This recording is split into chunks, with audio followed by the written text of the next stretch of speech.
Chief Oakham for the presentation of the Fire Services Exemplary Service Medal.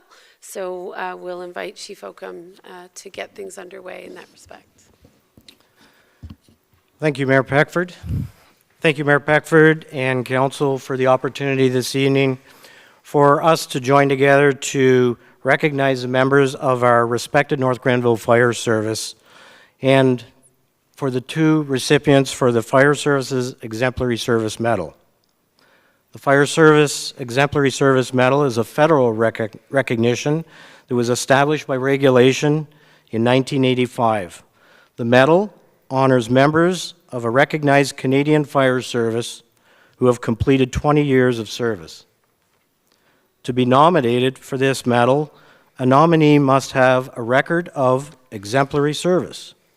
Exemplary service is characterized by good conduct, industry, and efficiency. Nomination by the Fire Chief is made to an Awards Committee of Canada.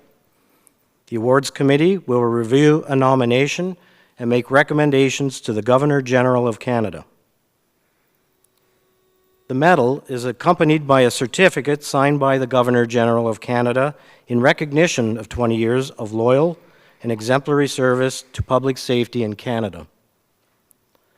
The recipient's name is inscribed onto the medal and is also entered into a register relating to the award.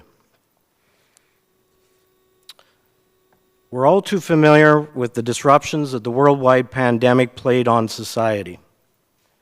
The two recipients this evening were deserving of this award prior to tonight's date. Unfortunately, delays due to the pandemic prevented the individualized production of the medals. But more importantly, we're here this evening. Our first recipient is someone who is safe to say has been a lifelong resident to North Grenville. He has a family here. He has owned and operated a business here. And when he was summoned to an emergency call, he would leave his place of business. This would cut into his revenue, and he would have to work extra hours in order to make up for lost time. We would often hear stories from this gentleman that he would have to leave his family again and again just to attend another call. This is an example of a commitment provided by a volunteer firefighter. On January 6, 2020, this recipient celebrated 20 years of exemplary fire service. Let's congratulate Deputy Fire Chief Randy Erslack.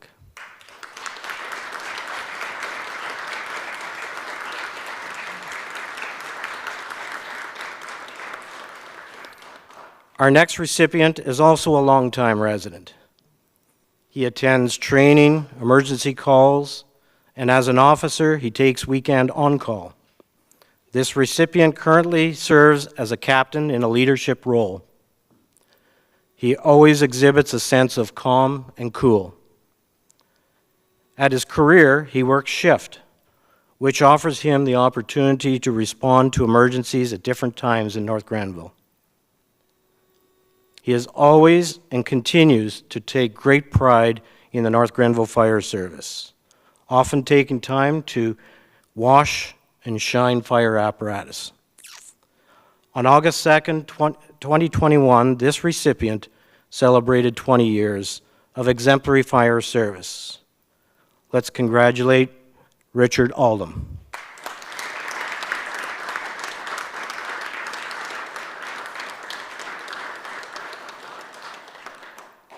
I think it's safe to say that both these firefighters are a fine example of the meaning exemplary in the fire service. It gives me great pleasure to present the 20-year Exemplary Service Medal to the recipients on behalf of the Governor-General of Canada. At this point, Your Worship, I'd like to ask that Deputy Chief Erslack and Captain Oldham come forward to receive their 20-year Exemplary Fire Service Medal and certificate from the Governor-General of Canada. Come on down.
Thank you, Mayor and Council.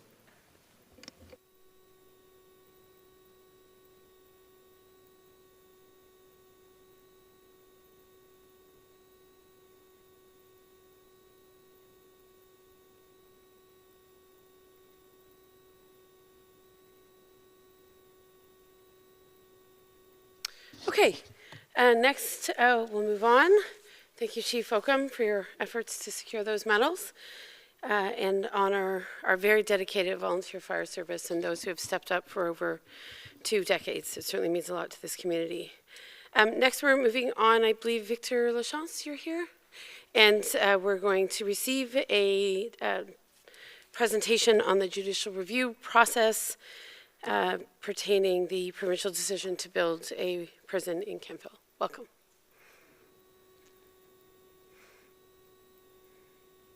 I'm good? We're good. Everybody can hear that? All right. I'll start the clock yet. Just getting my notes. Now, I apologize, Kirk couldn't make it, conflict, so. I think he's coaching my son's hockey game as we speak. I think he's. Know where he is. It's You know unfortunate where he he couldn't be is. here. Yeah. So, that came up and so on. And before I start, I just want to congratulate everyone again for being elected and being re-elected, everyone. Congratulations. Okay, so I will start, and I should be able to do it. 10 minutes. All right, so judicial review to start. So, so far the province has accepted Kirk and I as having standing. So far, so good. They've accepted that we have nothing in terms of personal gain or loss. We're not abutting the property. We're not upset, in terms of any direct pain to us.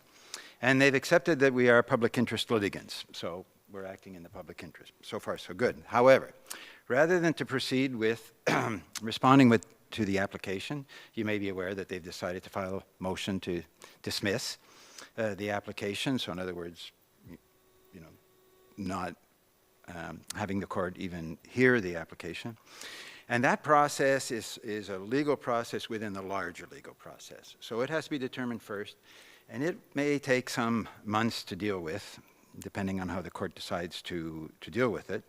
We can speculate as to why the province chose this path rather than expedite the process, but it is what it is.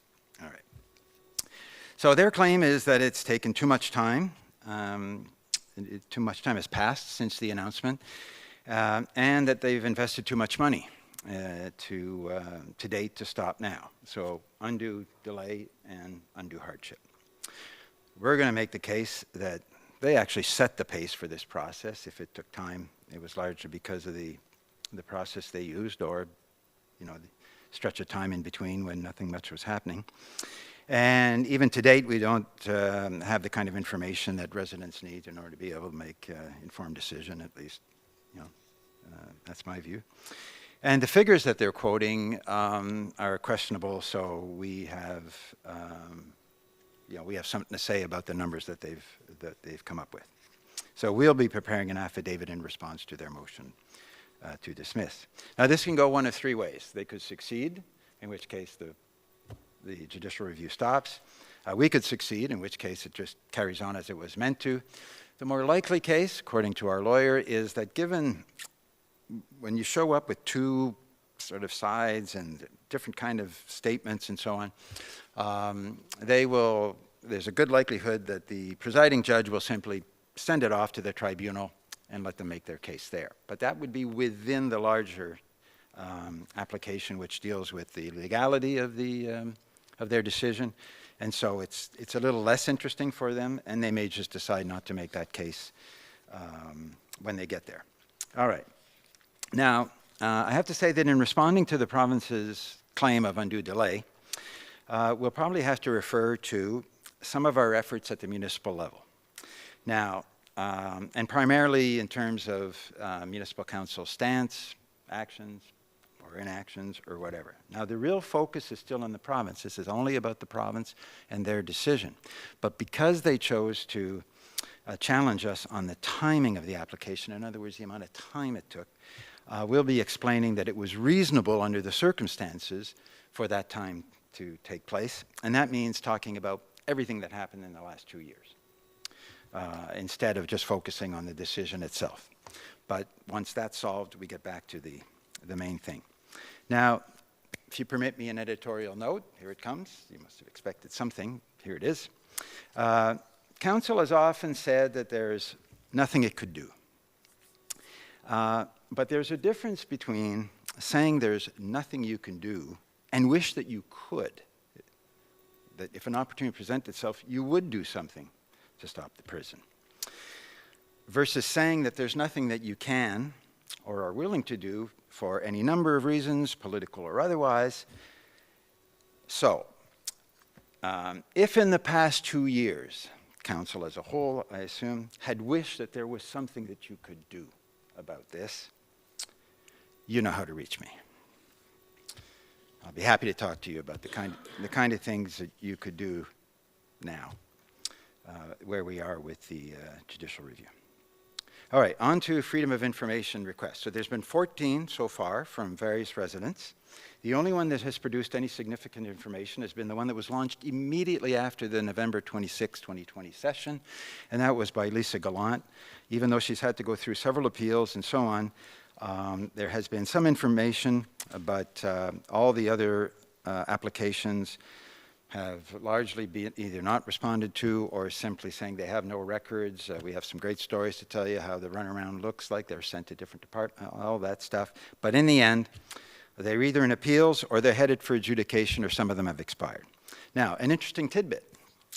In their motion to dismiss, the province listed 16 due diligence activities that they've carried out and paid for. All right.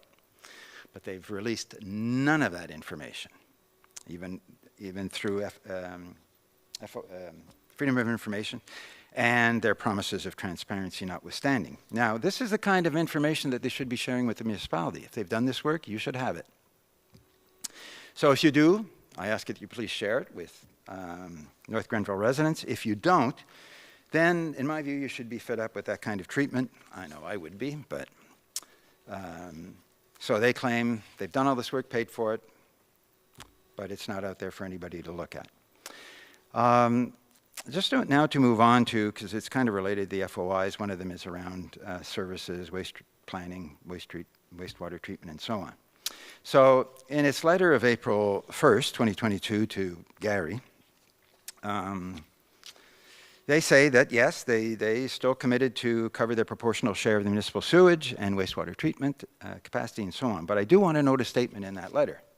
Everyone might read it differently, but I want to still quote it. Quote, "The ministry's funding will be commensurate with the cost to accommodate the additional estimates for sewage and wastewater volume generated by the complex." So we're dealing with estimates, undetermined amounts, potentially in the future, and those versed in government speak might caution you to be careful about what this means, especially coming from a deputy minister, not a minister, which is usually a method for ministers to give themselves a certain amount of wiggle room. Now, I've seen statements to the effect that this means the province will pony up around $13 million for the extra capacity. That's not what it says in the letter. So again, if there's a letter that specifies the actual amount or formula or methods that would be used, I would encourage you to share that with North Grenville residents as well. Now, I think we understand that about 33% of the latest planned expansion is to accommodate the proposed complex. Projected costs, as I understood, were around $40 million. 13 of that, the 33% I think is in there. However, inflation typically has an impact on capital projects. I'm sure you're aware of that. And also large infrastructure projects routinely go over budget. So even without inflation, you may be facing increased costs as you get into that business. And so it's reasonable to assume that it would be more. So the final part then is a proposal or a recommendation to you for a moratorium. Unless there's a letter that I have not seen, saying that they've put it in writing is not quite accurate. It's a commitment letter, but not firm numbers. There's no funding formula to take into account things like inflation. There's no specific details. So it's not really a firm contract. If if anybody says they will contribute to new water pipes and that sort of thing, again, there's nothing that I'm aware of that's been confirmed in writing. So without specific and clear funding commitment, I think we should not be saying that they will be covering $13 million worth of the cost of the expanded project. Who knows what inflation will create. And in any event, this is not a gift to the municipality. It's their fair share, and how could they justify paying any less than their proportionate share? But when you read the letter, who knows what formula they're going to use. By way of example, if they were to use a percentage of the number of people in the prison and the number of the people being serviced by the treatment plant, if the treatment plant is serving, I don't know, say, is it 5,000 people, and the prison is going to generate 235 beds, 300 staff, say 500, that's 10%, not 33%. Even if you want to double that, that's only 20%, not 33%. So you need to be absolutely clear about how they're planning on calculating the estimates and their share. It may not be the share of the total cost, it may be the share of what they think they're contributing to the whole thing. It's a cautionary tale. So we're not questioning the need for the expansion, obviously, based on the predicted growth in Kemptville. That's obvious. But given the judicial review process, which could stop there could be a prohibition order that stops the whole prison, the inability to get any information, at least from our end, through the FOIs, I think it would be prudent for council to not sign up for something that may not happen.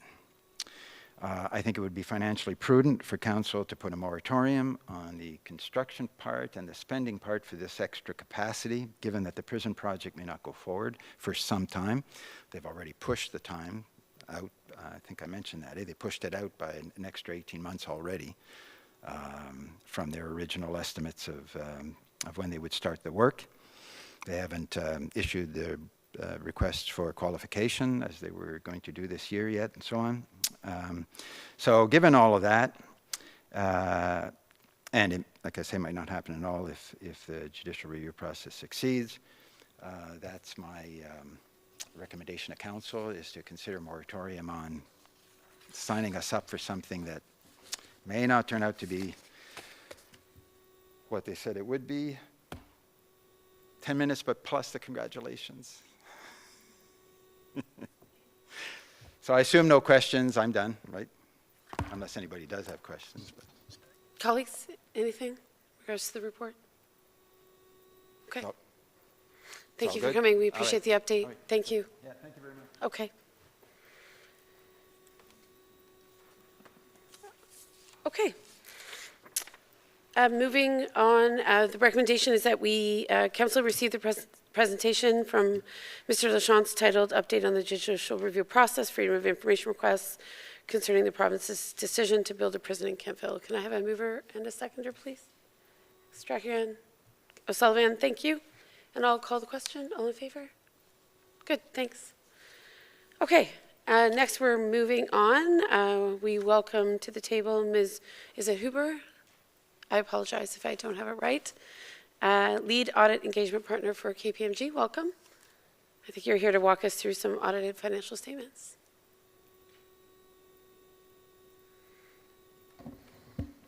Thank you, Your Worship. Pleased to be here this evening. Good evening, Council. My name is Lori Huber. As introduced, I am the audit partner from KPMG LLP that it was responsible for the financial statements for the year ended December 31, 2021. There were several attachments included in the package as part of the financial statements for the fiscal year ended 2021. However, what I'll do this evening is walk you through the highlights of what we've called our audit findings report, which is part of the package on this item. So in terms of where we are today with respect to the audit, if we slide down actually to the slide titled Audit Highlights, that would be great. Where we are today with respect to the audit on the consolidated financial statements of the Corporation of the Municipality of North Grenville is essentially complete, subject to conversations here this evening around the table at Council. And to the extent that they are approved, today will be our audit report date, which the draft is included in our report. Other items to bring to your attention on the audit highlights slide, which is a few pages down on the screen, are the findings with respect to our audit. And just as a reminder, In order for us to be able to be engaged as your external auditor, we need to be mindful of our independence. So to the extent we might provide any non-audit services to the organization through the course of the year, we should be open and mindful with respect to those, but there's certainly nothing from our perspective that might be thought to encroach on our independence.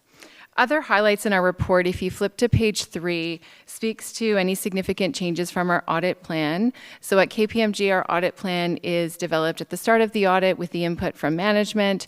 And to your purposes here this evening, we were able to execute our audit in accordance with our plan with no significant deviations to bring to your attention either.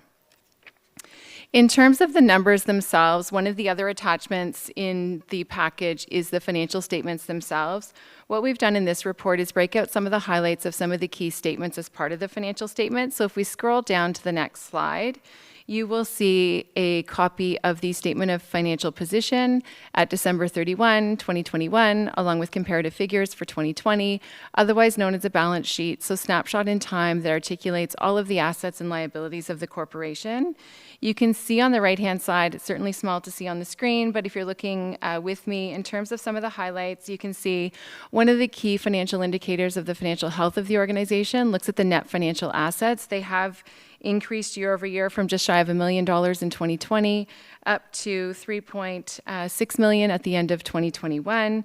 And you can see on the top of the page, the assets of the organization have increased significantly, in a large part related to cash, which is tied to the annual surplus that did generate a lot of cash for the organization this year.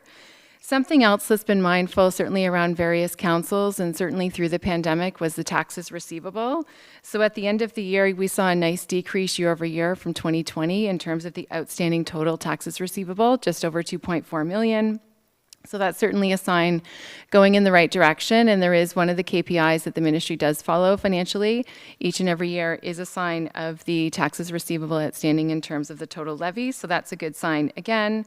On the liability side of the house, certainly nothing significant to bring to your attention.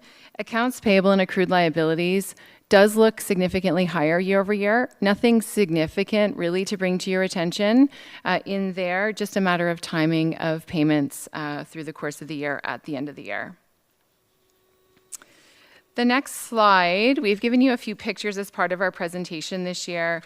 Just gives you a sense, often council are wondering, tangible capital assets are a significant part of your overall asset position in the organization. This breaks out in a pie chart where the composition of those individual assets are. Certainly, you can see buildings form 42% of your total balance, and other items there to bring to your attention as well. The next slide is the Statement of Operations, which highlights the revenues and expenses for the individual fiscal year and certainly tied to the budget for 2021. You can see if you look in total, the budgeted surplus was just over $10 million, and you can see what was actually achieved was just over almost $12 million. There are certain variances year over year in terms of revenue and expenses relative to budget, but you'll see on the right-hand side, we've tried to articulate some of the more significant variances, but just to bring to your attention, in case you were wondering, there was a significant item this year, just shy of $7 million, which is the last line in your revenue caption, titled Contributed Tangible Capital Assets. That's related to the Tempo subdivision that has come onto the municipal books in fiscal 2021. So that comes in as a revenue with the offset as an addition to your tangible capital assets. The other piece that we certainly saw in terms of some of the variability year over year, as the pandemic hit in March 2020, 2021 certainly sees additional activities as activities started to return to somewhat of a normal pattern.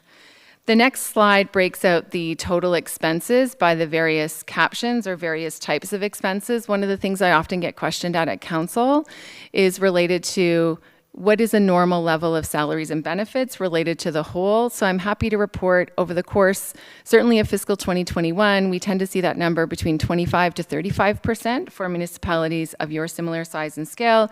So you can see you fit right there in the middle of that range. The next slide just gives you another picture over the course of the last 5 years in terms of total reserves. You'll see these in your financial statements.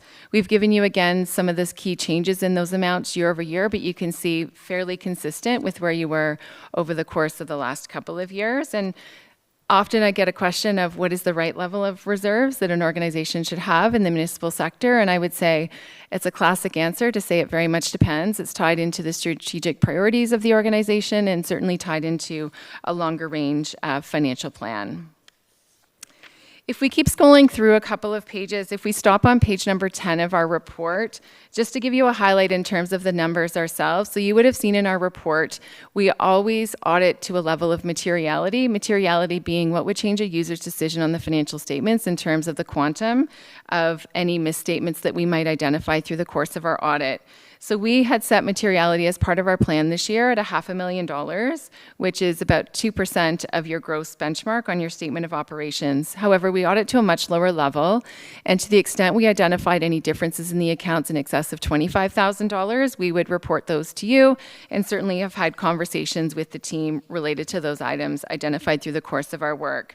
So I'm pleased to report tonight, as part of the draft financial statements included in the package, there is nothing that we identified through the course of our work that has not been incorporated into the draft financial statements. So there's nothing off book, that, if you will, that will carry forward into future years.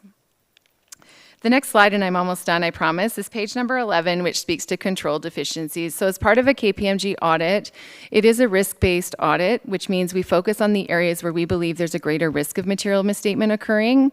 And as part of that understanding, each and every year, we are required to gain an understanding of the significant processes that culminate into the financial statements. So we look at things like systems, processes, and controls. And through that work, to the extent we identify any significant deficiencies in those internal controls related to financial reporting, we would report those to you here as well through this medium, and I'm pleased to report again this evening there are no significant deficiencies to bring to your attention. The next slide speaks to accounting policies and practices. So as we move through fiscal 2021, it was somewhat of a status quo year, so there were no new accounting standards, nor were there any new audit standards that were relevant for fiscal 2021. However, you can see in the middle of the page, we have given you a little bit of a forward view in terms of what is coming for the municipal sector. There's a fairly pervasive new standard that will come into play titled Asset Retirement Obligations in fiscal 2023 that I know the team is starting to give some thought to, so we'll make sure that we provide the support necessary in order for them to be able to adopt that standard when that time does come. The final piece, just to highlight for your information, is in the appendices, and it starts on page 15 of our report. And this is essentially the culmination of all of our audit effort through the course of the year, which is our draft auditor's report. So this is what a clean audit report does look like in Canada for a standard financial statement audit. It does say that, in our opinion, in draft, subject to council's approval this evening, that we believe the financial statements do present fairly in all material respects the financial activities of the organization for the year ended December 31, 2021. One thing that I will point out that is uniquely different this year, if you look 3/4 of the page down, there is a paragraph titled Other Matter Comparative Information. You will see in there, because you have engaged a new auditor for fiscal 2021 with the acquisition of the former Allen & Partners, which was the predecessor auditor. We are required to leverage the work that they did to opine on the 2020 financial statements as the ending balances in 2020 form the opening balances for 2021. So we have done that work, and we're comfortable with the work that was completed. So that's an in-year transition item to bring to your attention that will no longer need to be there in future years. So with that, I will pause and welcome any questions from the group, if there are any. Thank you.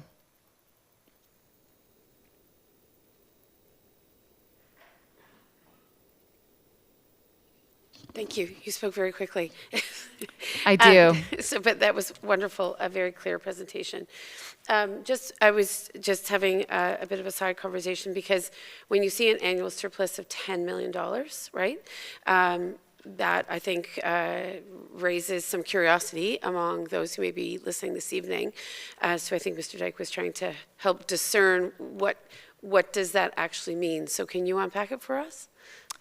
Sure. So the annual surplus, without getting into a lot of detail, so the annual surplus is based on the surplus on a, so there's two pieces. So the annual surplus is the total revenues versus expenses compared to budget. So the way you budget tends to be on a cash basis, and what the financial statements provide here is on an accrual basis. So I see Mr. Dyke agreeing with me. So it is somewhat deceiving. However, surpluses are required to be able to reinvest in things like tangible capital asset, debt repayments, and so on. So it is common for municipalities, the way the financial reporting is reported for municipalities, to record surpluses, but it's not as though that money is free money.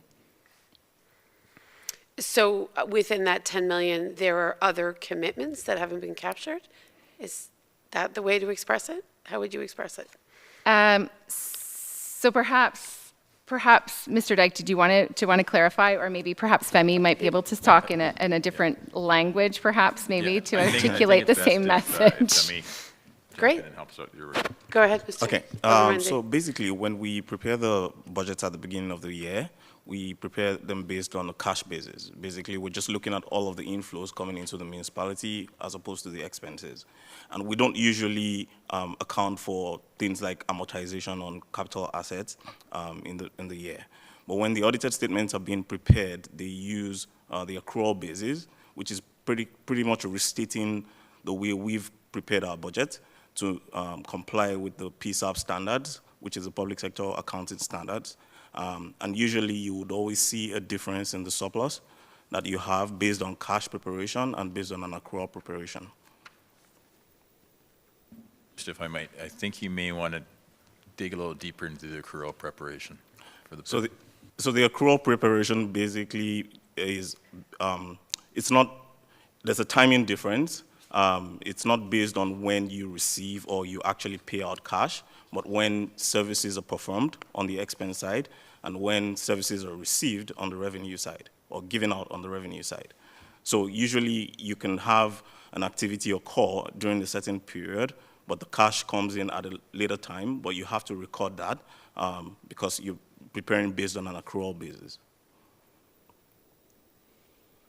If I may, Your Worship, I will draw your attention to Note 16, which is a reconciliation of what the budget that was approved by Council for fiscal 2021 relative to the actual. So you will see in there the $10 million surplus that was budgeted compared to the actual. And the biggest piece, by far and large, is always the acquisition of tangible capital assets that you budget on the cash basis because you physically need to pay them and you physically need to fund them. But unfortunately, when you do that, those expenses don't show up on the income statement immediately. They come in over time through amortization expense.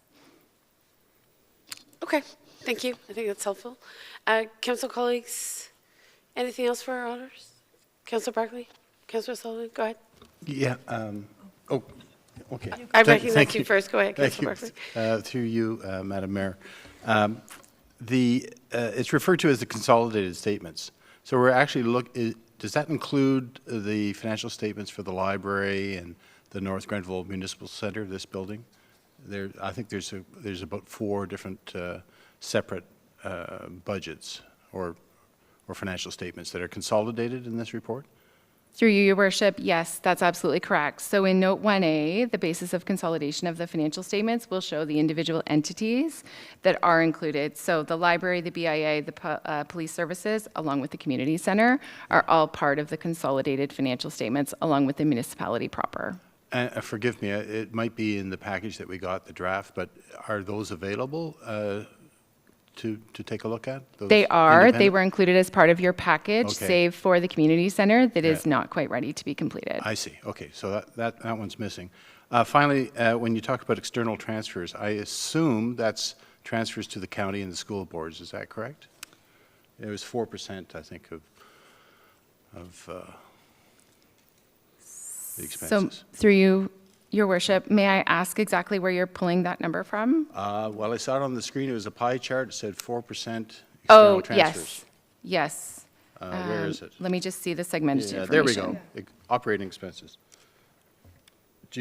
Or perhaps this is a question for Mr. Agrandi.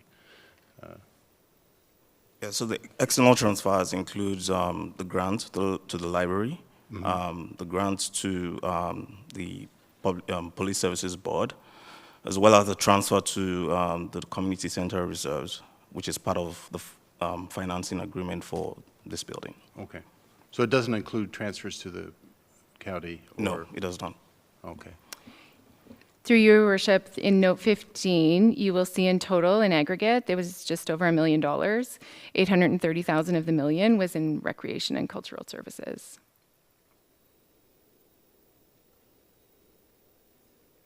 Councillor Sullivan, please. Thank you, and through you, Madam Mayor. Thank you for this presentation. I'm not a finance person, but I aim to understand as much as I can, and I like things simplified, and I really like the pie chart. So where are those transfers, like to the county, our levy to the county, as well as the levy to the education? Are they excluded from this prior to this audit being done? That's one question. So through your worship, so those items are outlined in note 2 to the financial statements, which articulates the payments that were made to each of the school board and the counties. Okay. However, those items actually do not flow through your statement of operations. They're treated almost as an agent on behalf of and flow through the balance sheet only. Okay, thank you. And then the second question, you commented on the reserves. I'm the kind of person who likes to make sure we have enough set away for a rainy day, and you didn't sort of give us any kind of indication if we're healthy or short, or are we where we should be for a municipality our size? Through your worship, so we have the one of the KPIs that the ministry does follow related to a guideline in terms of reserves as a percentage of operating expenses. They say anything greater than 20% is good. Historically, your municipality has gone anywhere between 60 to 80% over the course of the last year. So on that indicator alone, I would say you're good. However, I would also say it largely depends on what things are to come in the future. If you're, in a holding pattern to stockpile, or to the extent you're looking to expend in the near term. So that's the piece that would depend. But based on the ministry indicators, there's nothing that would cause us any concern. Okay, thank you very much.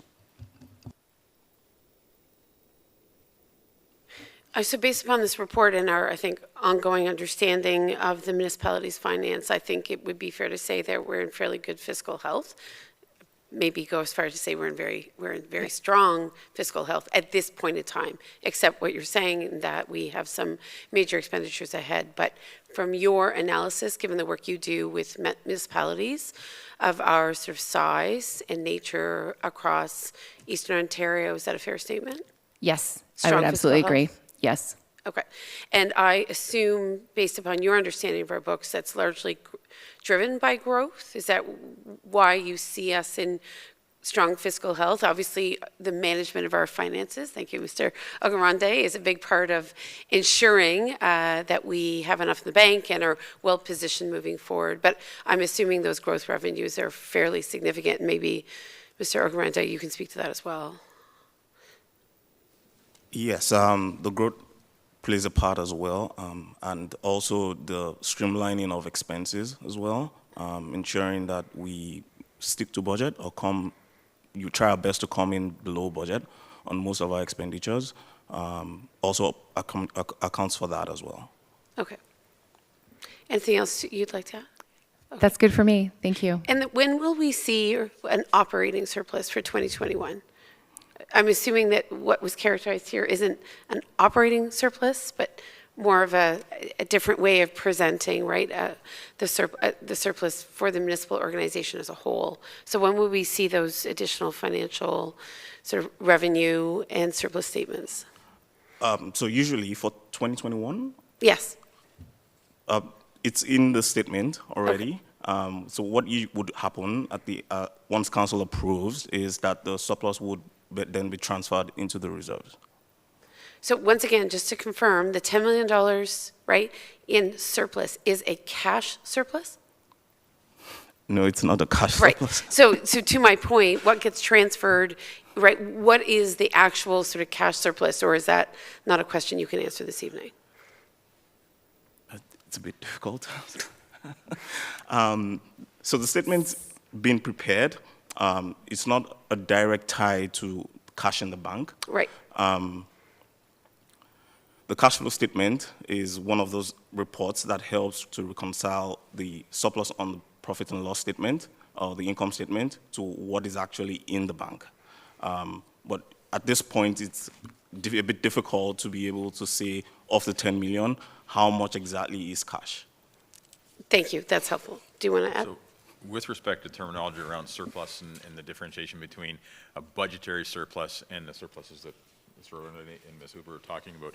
So in 2020, coming out of 2021, any operational surplus through the budget year would have been reflected when we brought the 2022 budget forward to council and presentation to council, and the same thing's going to happen again. So I think that's what you're asking. Yes. Yeah. So that will be. So as we go through 2022 into 23, you will see the same thing on the operational surpluses or deficits of the municipality. It will be presented at that time. Okay. I'm simplifying my response, but I think that's generally towards where your question was going. I believe so. Thank you.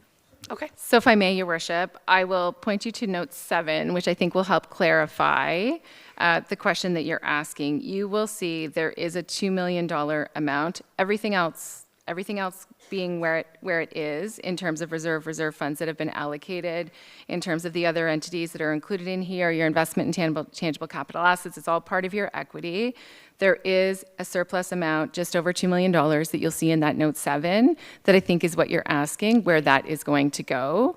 And so typically, after approval of the financial statements, there will be direction in terms of where that will go. So that will come subsequent to this evening. Good. Thank you. That was my question. You've Okay. both done a great job, all three of you. And then, Mr. Dyke, can you remind me, or Mr. Ogunrende, do we have a policy for surplus dollars? Where do they get directed, or what has been the policy? Why don't you refresh our memory on that? Yes, so we have, through your worship, we have the obligatory reserves, for example, the water and wastewater. So any surplus from that operation Sure. has to go to that reserve. Yep. We also have the building reserve, which is also by law, has to go to the building reserve. Right. The other reserves are at the discretion of council.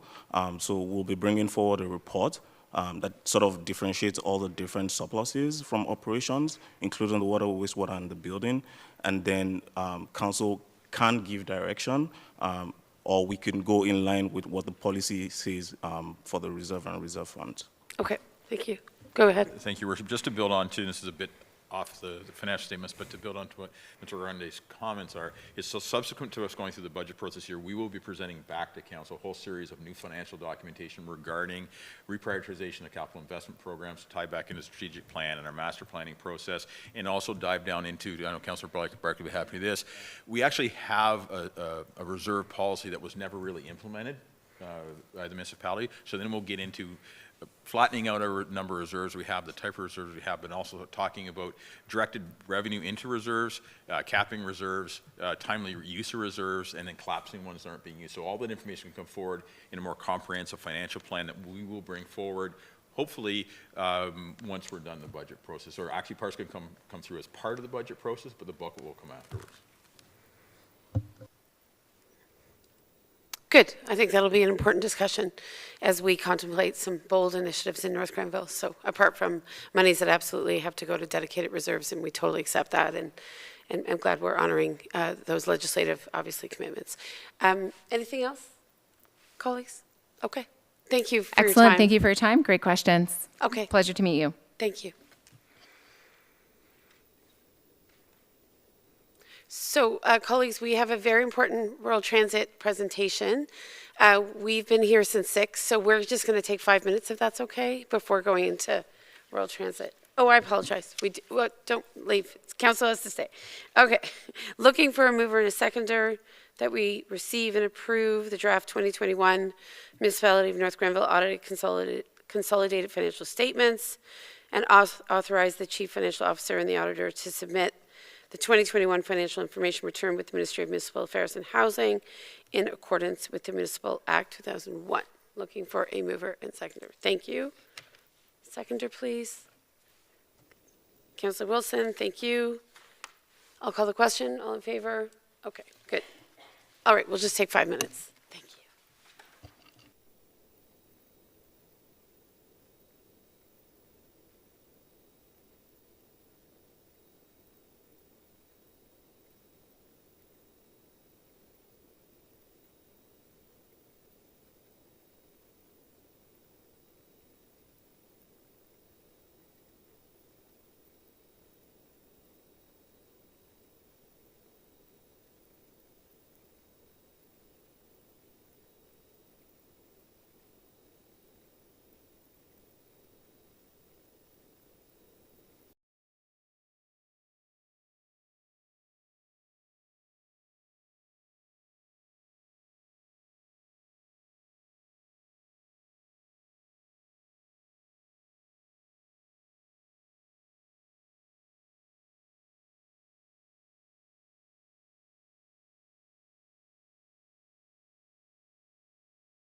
Media's here, consultants are here.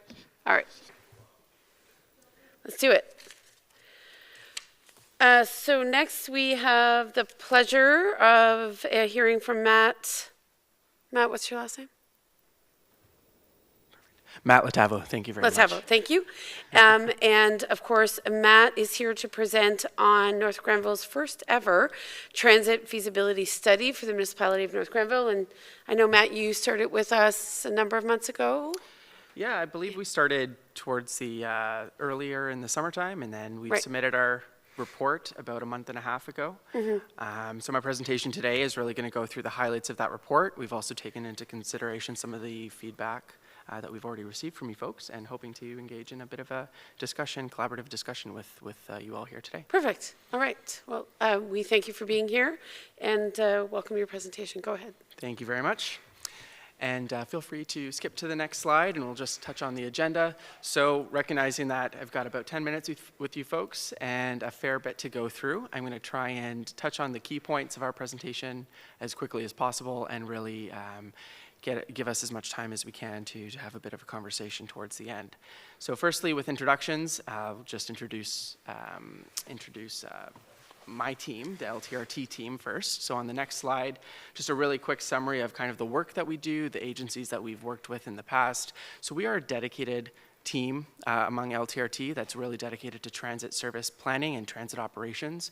We were formed in 2014 with really the focus around planning for municipalities large and small across North America, really, and supporting operational design and implementation through innovation, through accessibility, and through new technologies and new services. In terms of a little bit about me, and on the next slide, I have my face up there, which always gives me a little bit of the heebie-jeebies, but I'm a civil engineering graduate from the University of Toronto, a PEO applicant. I've been active in the transit technology and transit planning space for over 8 years, and I'm really excited to kind of share my excitement for public transportation and rethinking it in the modern world, and really making sure that I'm bringing that passion to the opportunities and options for North Granville here today. In terms of sort of why we kind of came together, we really just saw this as a real great opportunity to kind of combine our founding principles with your community strategic planning goals. There's a lot of synergy there. And through the RFP process, we found that those core objectives were really central and could truly deliver on many of those community strategic planning goals that were established earlier this past year. And on the next slide, we've turned those strategic planning goals into goals specifically for transit within the community. And I really want us to focus in on the 5 goals here on the right side of the slide, which is really around providing transit for everyone in North Granville, making sure that you have those regional connections, particularly to Ottawa and the region, improving mobility and accessibility to opportunities for individuals without cars, reducing car dependence and improving that equity of access and sustainability, and of course limiting the municipality's financial burden. So on the next slide, this is really the overview of and the summation of our entire piece of work in a slide, really just taking those project drivers and those key objectives that we've established early on and turning them into recommendations. And our recommendations are really 3 distinct pieces that would be implemented rather rapidly in the form of a pilot project for the first 3 years of the 5-year plan. And then towards the end of that 5-year plan, it would give you enough time to assess its effectiveness, to assess the opportunities that have come up over those few years, and then turn that pilot project into an appropriate dedicated service for long-term investment. So I'll walk through the 3 components of that service, and that first key component as part of our recommendation is really a connection into Ottawa. So the service that we're proposing connects Kemptville from this building itself through the Colonnade and then up into the Limebank LRT station, which is scheduled to be open towards the end of next year. While passing through Barrhaven and Manotick as well. And the objective really here is to better connect North Granville and residents of the community to employment opportunities, shopping facilities for recreation, for medical appointments, for the like, in the Ottawa region, broader Ottawa region as well. And so that was really kind of the first piece of our recommendation. The second piece of our recommendation is providing a local service within Kemptville proper. Through our analysis, we identified that the urban core in Kemptville here has significant opportunity for demand in transit, specifically focus on a 7-day-per-week service that connects key destinations within the community here.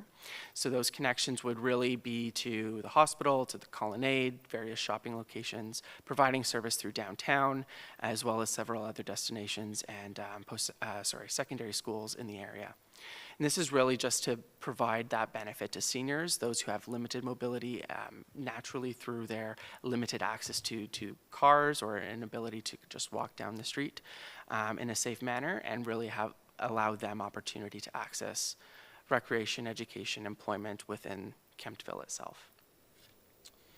The third component is really looking at the existing service that the municipality operates, which is the accessible transit service, and trying to find a way to provide similar benefit to the entire municipality, particularly in the rural hamlets outside of Kemptville. In these communities, it's a little bit more difficult to provide a traditional fixed route transit service. So looking at an on-demand service in the rural parts of Kemptville, the rural parts of North Grenville was a really viable opportunity here. And we would be looking at expanding on the existing accessible transit service offering by implementing some additional technologies that would allow for on-demand, same-day requests of trips, both for existing accessible customers, but then being able to open that opportunity up to the wider population in the community as well. And this is really centered on providing connectivity into Kemptville from the rural municipalities from the rural communities, as well as connections between those communities. So within Kemptville, anyone who is not presently an ATS rider or would qualify for ATS would still have to use the local service that is proposed in there rather than the door-to-door. But if you're traveling outside of Kemptville, then you would have access to what we're calling a virtual stop, or kind of a curb-to-curb solution that would allow you on-demand travel at those points. So on-demand, though, would be from someone's home. You live in Oxford Station, right, on a rural road. Yes. Right? So what we've determined is that for most parts of the community, we can provide some limited stopping locations that would be within a very short walking distance to an individual's home. In areas where there's, for example, very limited paved shoulders or sidewalks, then we would recommend using a door-to-door and address-to-address model in those cases. And that would also include all ATS-eligible riders as well. In terms of the accessible transit system we have now. Correct. So the accessible transit system, the only change would be the opportunity to use the app. The experience from the customer's perspective should be the same once they get on board the vehicle and to when they leave. And colleagues, feel free to jump in here, because the presenter said he would welcome questions. Absolutely. So when you talk about an app and you talk about on-demand service, can you just describe what you've proposed here? Is it, because we have a limited accessible transit system now, booking 24 hours in advance. If it's a Friday and you need it on a Monday, or a Friday you need it on a Sunday, or I should say, if on a Saturday you discover you have a need for Monday, no one's picking up the phone, right? Yeah. So there are real limitations to how people book the service as it exists now. So what are you proposing if this was part of what we proceeded with? For sure. So I think one of the key things here is we didn't make a specific recommendation on how the technology would work. There's a lot of different vendors in the marketplace that can provide a lot of different options here. Generally speaking, the most successful operations with on-demand have an online booking tool, a mobile phone application, or a website that you can log into with your account and request trips. Basically accessible anytime that you have access to that device.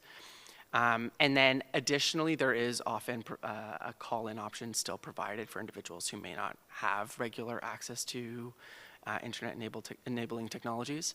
But generally, we find that the vast majority of users end up using an online self-serve booking application. And then what ends up happening is most of these tools are also capable of assigning those trips to vehicles in real time. So rather than having an individual then try and find where to fit that person's trip onto a particular van or bus, the systems, the technologies are able to do that automatically. And they range in terms of their capacity and their different features. Some of them can be quite pricey, some of them can be quite reasonable. There are examples all across Eastern Ontario. Prescott Russell actually comes to mind as a nearby example that's currently deployed on-demand transit rather successly.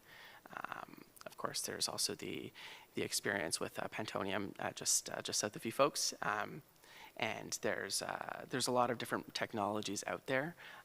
In this particular example, we're recommending something that's a little bit more traditional self-serve booking requests from a customer's perspective. We've modeled in our analysis, you could absolutely book and request trips in advance. Normally for non-accessible riders, we recommend that you book same day of only and you don't allow pre-scheduled trips.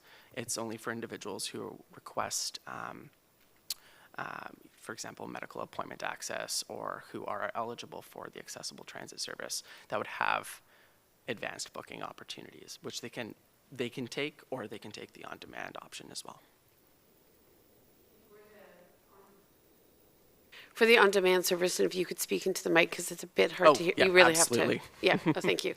What's the typical response time? So if you look closely at Prescott Russell, which is nearby, right, and similar in certain ways, what have they achieved in terms of an on-demand service? So is it within 2 hours, 6 hours, 30 minutes? What did you identify as a possibility here? For sure. So it definitely depends on the amount of investment in number of vehicles that you're Right. ready to commit.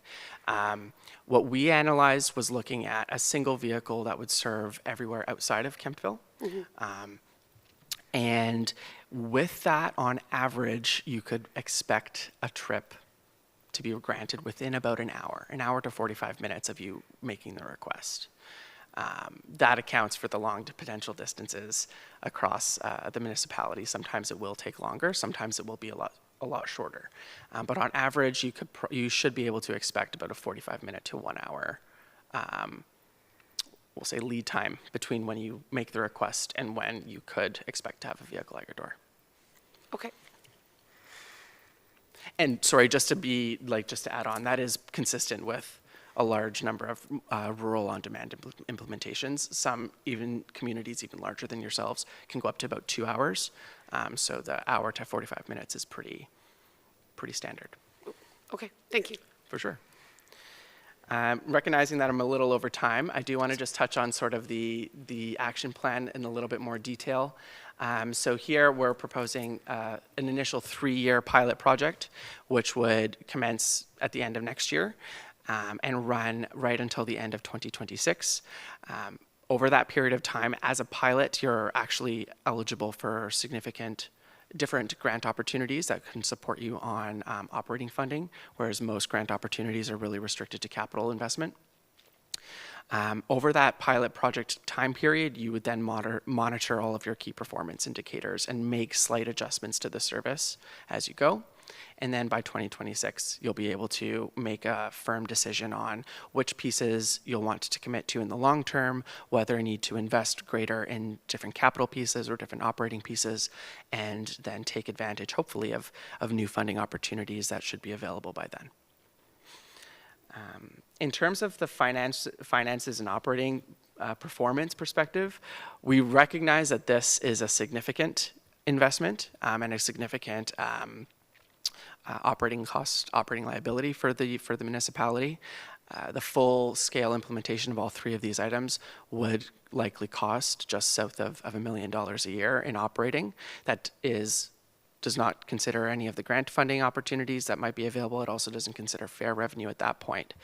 However, one of the things that we do want to stress, and if we skip on to the next slide, in terms of total operating performance relative to peers and relative to communities that CUTA, the Canadian Urban Transit Association, defines as smaller rural communities as under 50,000 in population, you're looking at a pretty successful financial and ridership performance targets based on our modeling here. So at a 33% cost rate, recovery ratio, you're likely going to be exceeding that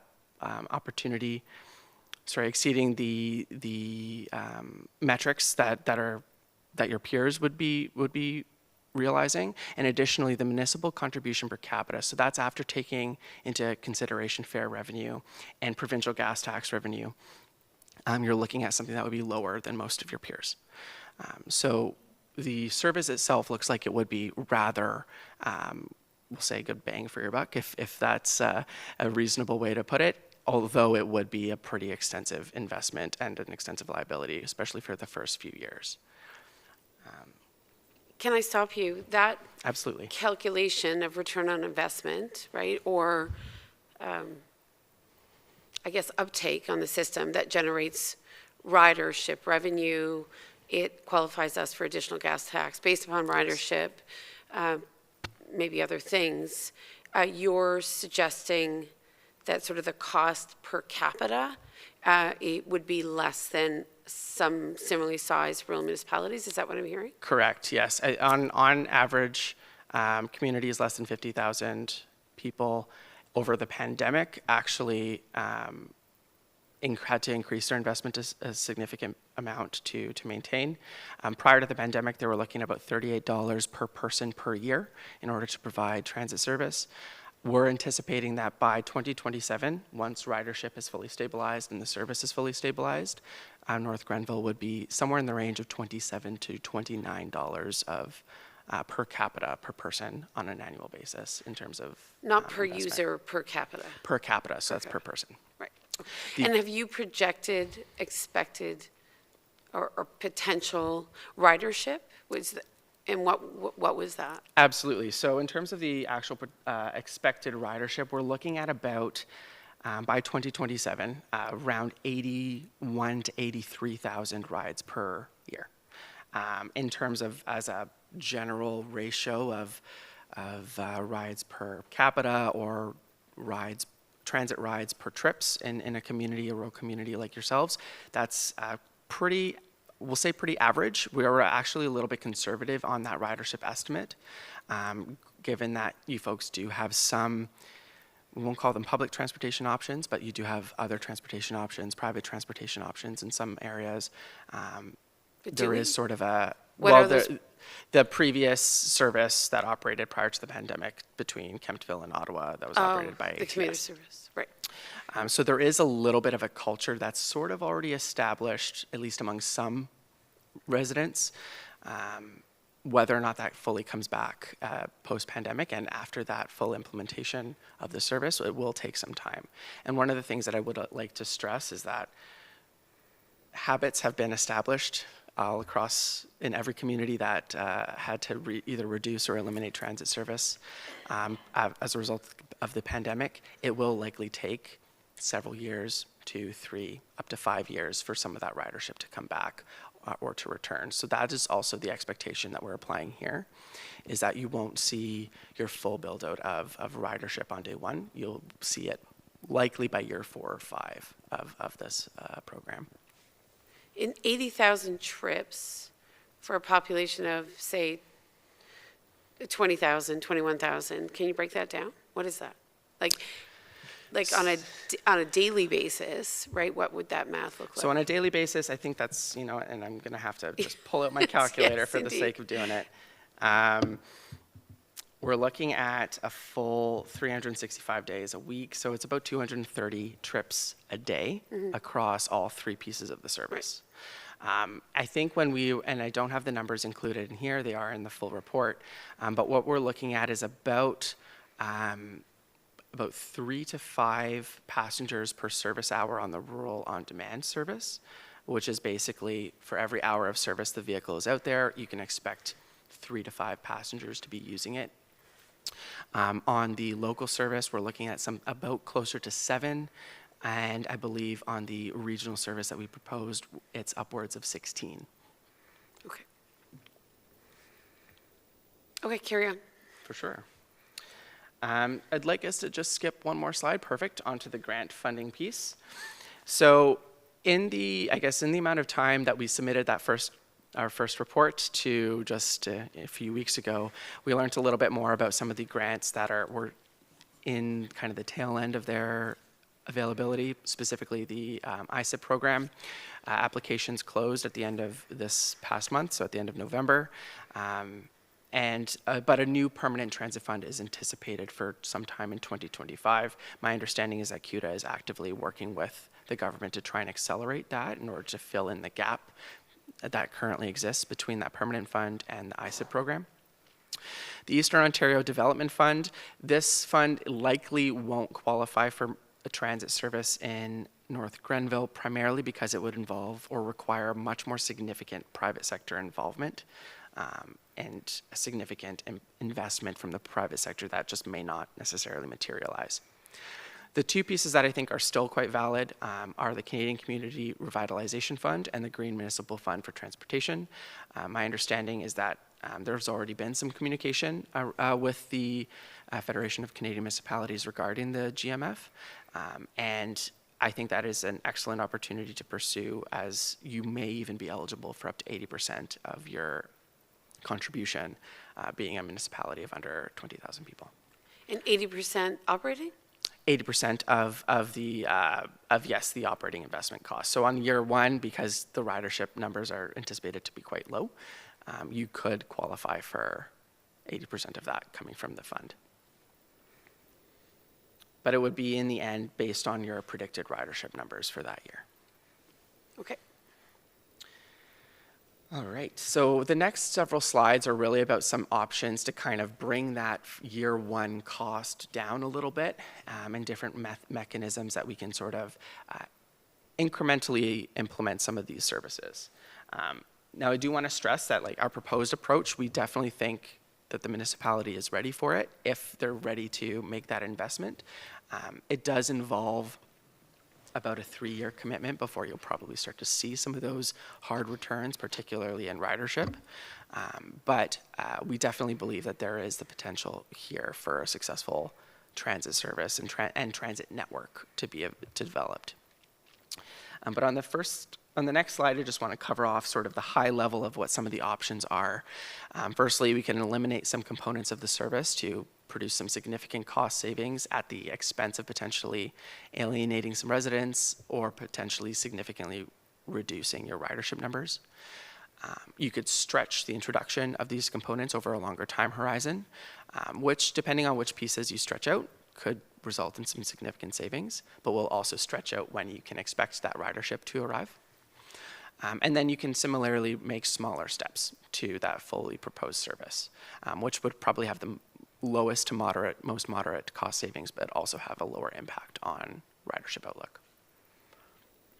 So one of the first options that we looked at was curtailing some of the service on the weekends, particularly within Kemptville and the rural service, just by reducing the total hours of service of operation, and also reducing daily trips to Ottawa by 1. This would likely result in about $70,000 of savings per year for those first 3 years, and then deciding, oh, I do see a hand up. Sorry, just wait. No, okay, you can just Sure. Do you want to go? Yeah, sorry, I wasn't trying to interrupt, and No, sorry, not at all. through you, Madam Mayor. I think one of the considerations here is that the previous service that went into Ottawa didn't give a lot of options. So I've worked for the federal government for my entire adult life, and going into Ottawa was always very inconvenient with that service, and it worked for a certain subset, but you know, it was going right into the downtown core, which meant if you weren't working right where it's dropping off, you had to either get on another bus or, you know, whatever the case may be. So I think the option that's being presented right now, assuming the LRT is completed on time, that connection is probably a risk as well. But if it goes forward, I think connecting to the LRT is very smart and actually makes it a system that me personally, I would consider using, because I can come in here, catch, and then I can connect into where I need to be in Ottawa, right? So I think that when we talk about ridership, and it might take a long time to catch up to what it was previously, I think we're dealing a bit with apples and oranges as to what the service level that's being offered means for folks who do need to return to work in the city center or or not the center, right? Because of that the accessibility and somewhat the flexibility that's built into this by going to the LRT. When we talk about reducing options, though, from, on the return portion or so on, I think that you run into the similar problem, though, if you cut back too much on the return from work. I don't want to have to wait at Line Bank for however long because, we've cut back on those runs as well. So I think, I understand the point behind this slide, but I think that it needs to be well considered as far as how far we would want to go cut back, because then we could be back into the same position that if it's not going to get me back in a reasonable amount of time, then I'm not going to bother at all. Like, I won't take it in and I won't take it back. So I just wanted to raise that because I think that there's maybe some nuance there that I think is a little bit challenging to predict, but from my own experience is quite real. Thank you.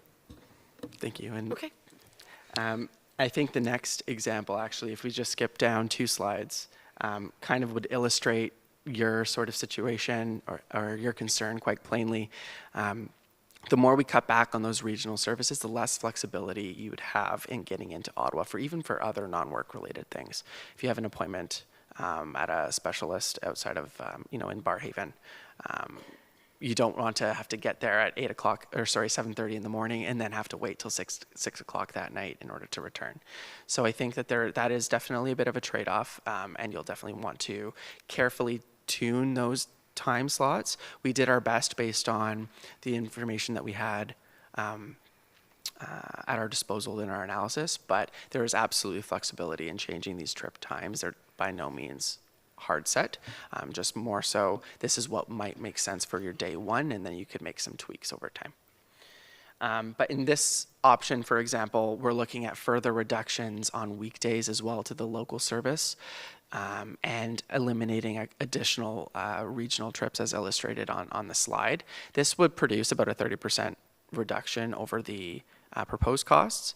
But the benefit here is that because you still have all 3 components, so long as the contracts with your service operator or operators are flexible enough, you can introduce things more quickly than having to spool up a brand new contract and a brand new service. The final option, and I think we can skip, yep, perfect, is really probably the bare bones implementation that you may want to think about, which is really about introducing new service only within the Kemptville urban area.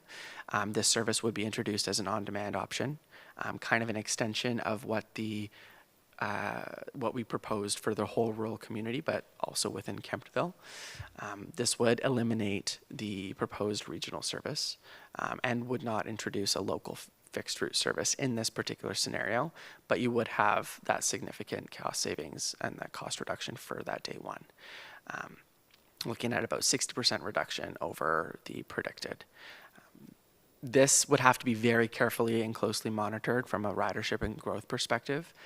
Might even require more significant investment in marketing and exposure, just because things like a fixed route and a fixed schedule service, if people see that happening reliably on a day-to-day basis, they can create that narrative in their minds that this is an option for me in the future. With an on-demand service, one of the challenges that we haven't fully seen borne out, but one of the fears is introducing it in a new community. You don't have that regularity of sight, of physically and being present when the vehicle is there and seeing that regularity, unless you have a lot of vehicles in service in the community. So it might do a little bit of a disservice on the marketing side of things without having that additional boost from the community. So that's one of the challenges that I think that really comes to bear out of option 3 here. This is by no means, I do want to also stress that these 3 options are really not fully tested or fully analyzed. This is just something that we put together for the sake of having a bit more of a conversation today. And we definitely recognize that there might need to be some tweaks to kind of how that rollout of that full transit service is borne out, but we firmly believe that the municipality can and will see that growth and that ridership and the benefits that come along with it over the 5 years of the implementation. But happy to entertain questions, additional thoughts, maybe some additional ideas that we can then perhaps take away and support you further. Great, thank you. So I know that we have another discussion or presentation from Hillary as part of this discussion, but just, I'm curious, and then I'll defer to other council colleagues. It's interesting because that last option, right, which saves a significant amount of money, is an on-demand service, but just for the town of Kemptville, right? It doesn't extend outwards to rural areas where, in my mind, and I think some of us have been really giving this some thought, in a community with no taxis, no ride shares, and that is geographically quite large, and where 2/3 of the population is actually rural, not urban, my thought would be, could we contemplate starting with a on-demand service that would service the entire municipality versus starting with something that's focused solely on Kemptville, just given the realities of where people live and what their needs are. So I'd just be curious as to why you looked at the on-demand for Kemptville only, and if you could see merits in sort of flipping that, right, and looking at on-demand that would serve all of North Granville. Absolutely, and I think that there's definitely, I think that the reason why we looked at that particular model in and of itself was because it was the most different in terms of a cost perspective and kind of would show you the breadth of we'll say, the realm of the possible while still delivering some form of transit. I think one of the challenges that we might face is that by extending both rural service to all the rural residents as well as service within Kemptville kind of universally, the cost savings are really going to be found in just eliminating that Ottawa connection. You'd still likely need to invest in an additional vehicle to serve the demand that exists within the Kemptville area. And then it does cut into that potential savings. From an operating perspective, I think that it's definitely a viable opportunity there. One of the benefits that you might find there is identifying more precisely what some of the key demand generators are within the urban area in Kemptville, as well as within the hamlets outside of Kemptville as well. And then perhaps in the longer term plan a more robust fixed route service. But I will definitely suggest that you carefully monitor those metrics, because I think one of the risks that we've identified just in our preliminary analysis is that the demand within Kemptville might very quickly outstrip the capacity of one vehicle in Kemptville for an on-demand service, necessitating additional investment to keep up that level of service within the urban community. Okay. Councillor Barclay, go ahead. Yeah, thank you, Madam Mayor, and thank you, Matt, for your presentation. And I look forward to hearing from Hillary in a few minutes. I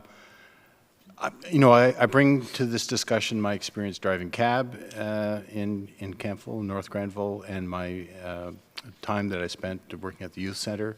So this is just my take on it. And I remember discussions with seniors at the Community Seniors Center and Youngsters of Yore. Youngsters of Yore. It's another sort of informal seniors group.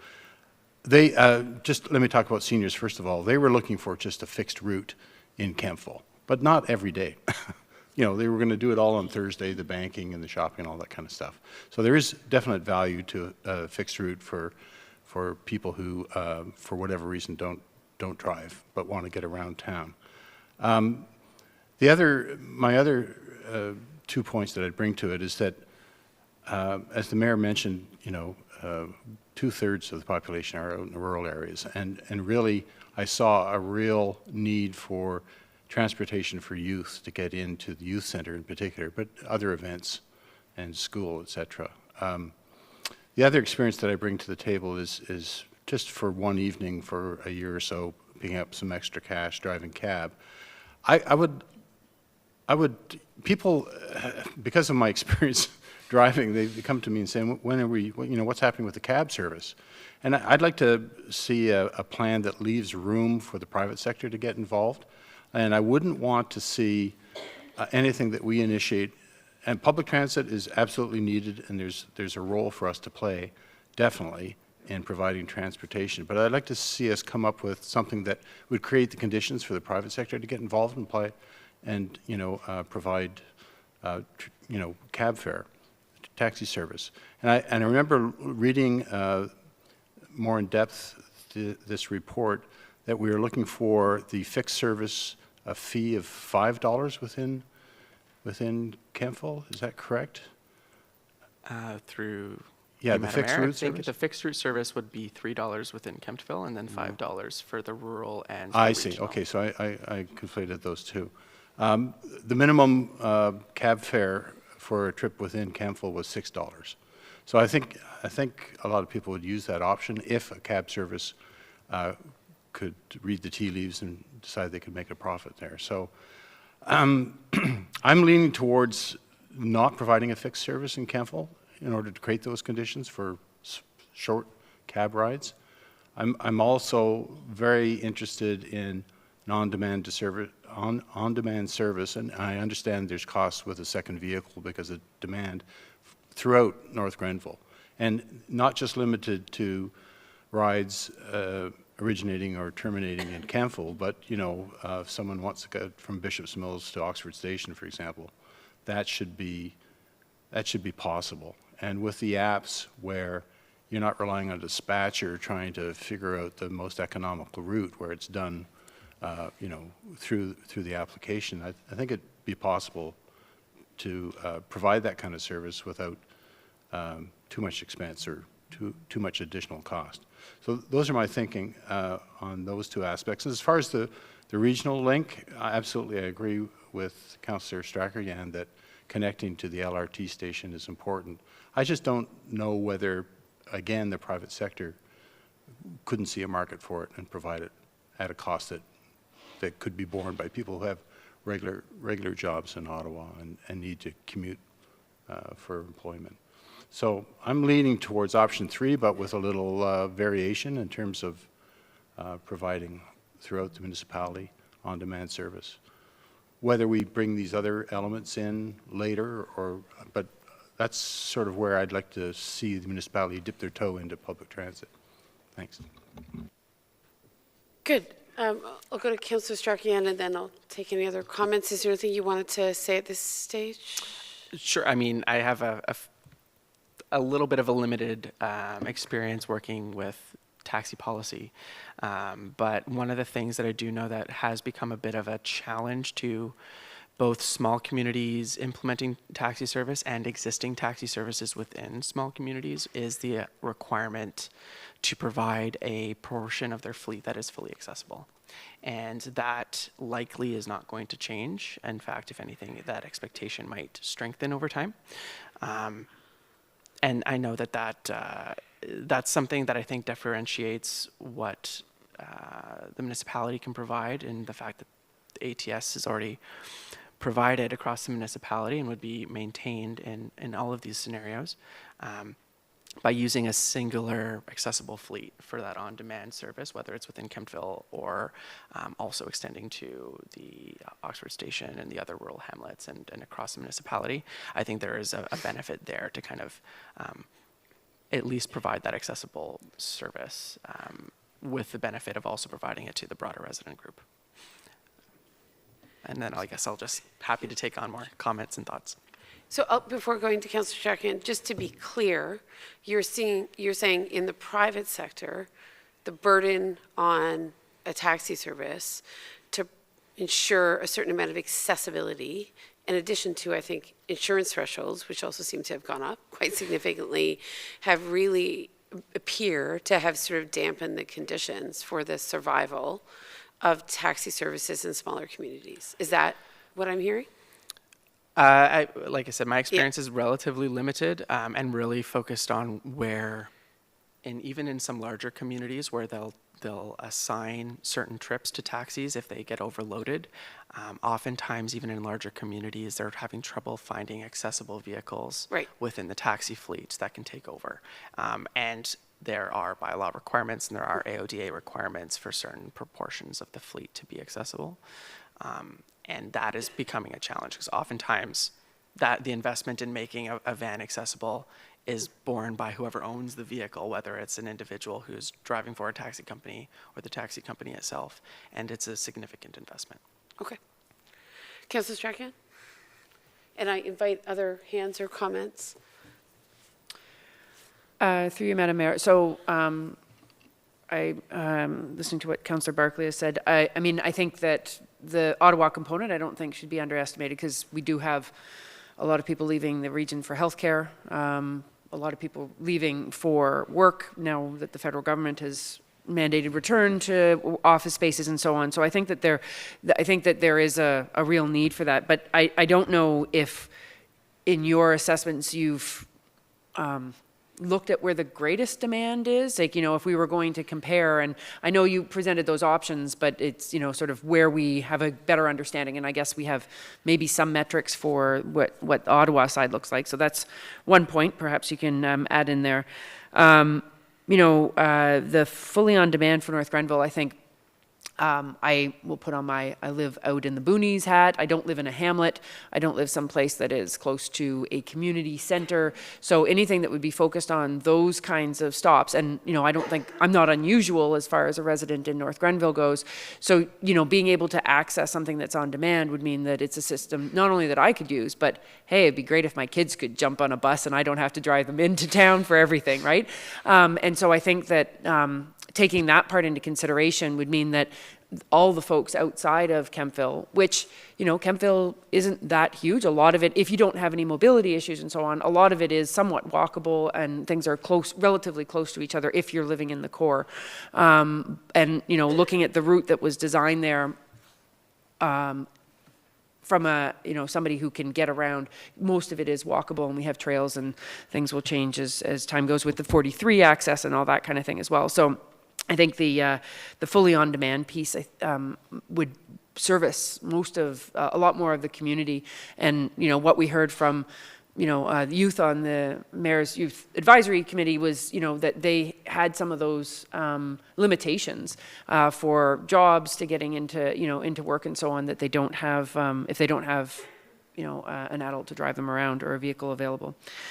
So I guess my question is to you is about that question about the greatest demand and where we maybe want to factor some of that into our thought making, our decision-making process. That's what I was going to say. Thank you. Absolutely. And through you, Madam Mayor, I just pulled up the anticipated ridership numbers. And the Kemptville fixed route, although slim, is predicted to be the lower performing of the three. They're all performing in the range of 26,000 to 28,000 trips per year. I think what could be explored, and this is something that would require some simulation, probably several vendors to kind of come in and show you what can do. But what could be explored is putting, rather than a cordon around Kemptville that would require you to only have one of a pickup or drop off within the urban core, you could perhaps introduce a minimum trip distance. So something like, we won't provide you a door-to-door, we won't provide you an on-demand trip if the trip is going to be less than a kilometer long, for example, to encourage use of the active transportation network, to encourage additional modes if available. Likely what would happen is you would see that kind of natural cordoning effect without unreasonably restricting residents from taking trips just within a certain boundary. Yeah, I think that's really interesting. So, because, you know, when I think about how or where residents of North Grenville may struggle, setting aside an accessible transit system that we operate now, which I think could see some enhancement, I think getting people around this vast, right, municipality with its, several rural hamlets and many rural roads, I think seems to be where, when I think about someone who doesn't have access, right, to a vehicle for whatever reason, it could be temporary, it could be permanent, could be by choice, could not be. The reality is there's literally no option for them. They are heavily relying on family, on friends, on good neighbors, right? On some limited volunteer-driven services in the community that we are being told are oversubscribed, right? So from that perspective, when we look at that Prescott-Russell model, where I understand there's a rural on-demand service that applies to all of the municipalities, is that correct, in Prescott-Russell? I'm not Okay. 100% familiar on the service area, Okay. but I do believe it extends throughout Okay. the municipality and also into a couple of neighboring ones Right. as well. So to that end, they've sort of made a similar model work, right? Or they see merit, right, in structuring a service so that it has that accessibility, right, outside of a urban core, if you will. Yeah, and I think just to kind of add on to that, over the pandemic, they canceled a lot of their fixed route service and since have elected not to return to those services. There was, I can't remember if it's been reinstated at this point, but there was some private sector interest in providing a commuter link into Ottawa. I don't believe those services have returned, similar to the former Kemptville to Ottawa service, which was maybe 1 or 2 trips a day. I think one of the challenges of those kind of private sector options from that regional perspective was the limited flexibility in trips. But I think that there is definitely an opportunity to see, some of that rural kind of connectivity. Could even potentially look at a rural regional connection of some sort. Maybe it's, for $5 or $10 or something, you could get a trip into Lime Bank Station on an on-demand basis. It would require more vehicles to support that, but then there are different other alternatives to that regional connection that could be considered as well, that Prescott-Russell is now exploring too. So I think that there's definitely some examples around of a lot of change, I would say, in the last few months in terms of what some of your neighbors are doing and looking at, and a lot of, I think there's a lot of positive trends, if not there's of transit's return in interest. If not, it's just taking a little bit longer than everyone would like, but it is coming back. Okay. Any other comments, colleagues? So we are scheduled to have a presentation from Hillary as well. Hillary, I'm just wondering, practically speaking, if we should just do that now, as opposed to disrupting this conversation. And that way the consultant is still here and we can do another round if required with you and or our colleague. Does that make sense? Okay. And then we can sort of bring this to a close. Yeah, thanks. Well, thank you very Yeah. much. Don't go anywhere yet. Don't go. Okay. I think No, I Hillary's stay doing here. it from You're here. good. Okay. Okay, good evening, Council, and through your worship, I'm going to briefly provide some supplementary information to Matt's presentation, and I want to thank Matt for coming today, and it's been a pleasure working with his team, including Ben at LTRT. So my first few slides are going to highlight some key information from the study. Some of it is a little repetitive from Matt's presentation, and then my last few slides will get into some options which have been discussed around the table already. Next slide, please. So just a reminder, the study does recommend a full plan with 3 services: the commuter route to Ottawa, a fixed route in Kemptville, and an on-demand service for the rural areas and those with accessibility needs. Next slide, please. And again, the study does suggest a timeline whereby the municipality would contract out this new service beginning in September 2023 and then look to bring the service in-house in 2026. Next slide, please. Based on the study recommendations, the following chart illustrates operating costs for 2023 to 2027. These numbers take into account estimated ridership revenue as well as estimated gas tax funding. Next slide, please. And this second chart here focuses on capital cost projections based on the study, which again recommends the full 3-line service over the next 5 years. And again, you'd see the big investment come in 2025 into 2026 when the service would look to come in-house. Next slide, please. Oh, thank you. And just to give you an idea, this slide shows what the 2023 budget impact would be if the study was implemented in full, and again, based on estimated fares through the study. Next slide, please. And this slide just gives an illustration. Based on the study, it does show that the timeline would have a 9-month continuation of the current contract. And we have discussed the option as well of adding a dispatch day on Saturday. To Mayor Peckford's point, people currently can only book up until 5 p.m. on Friday. So if they need a ride on the weekend, they can't technically reach the dispatcher.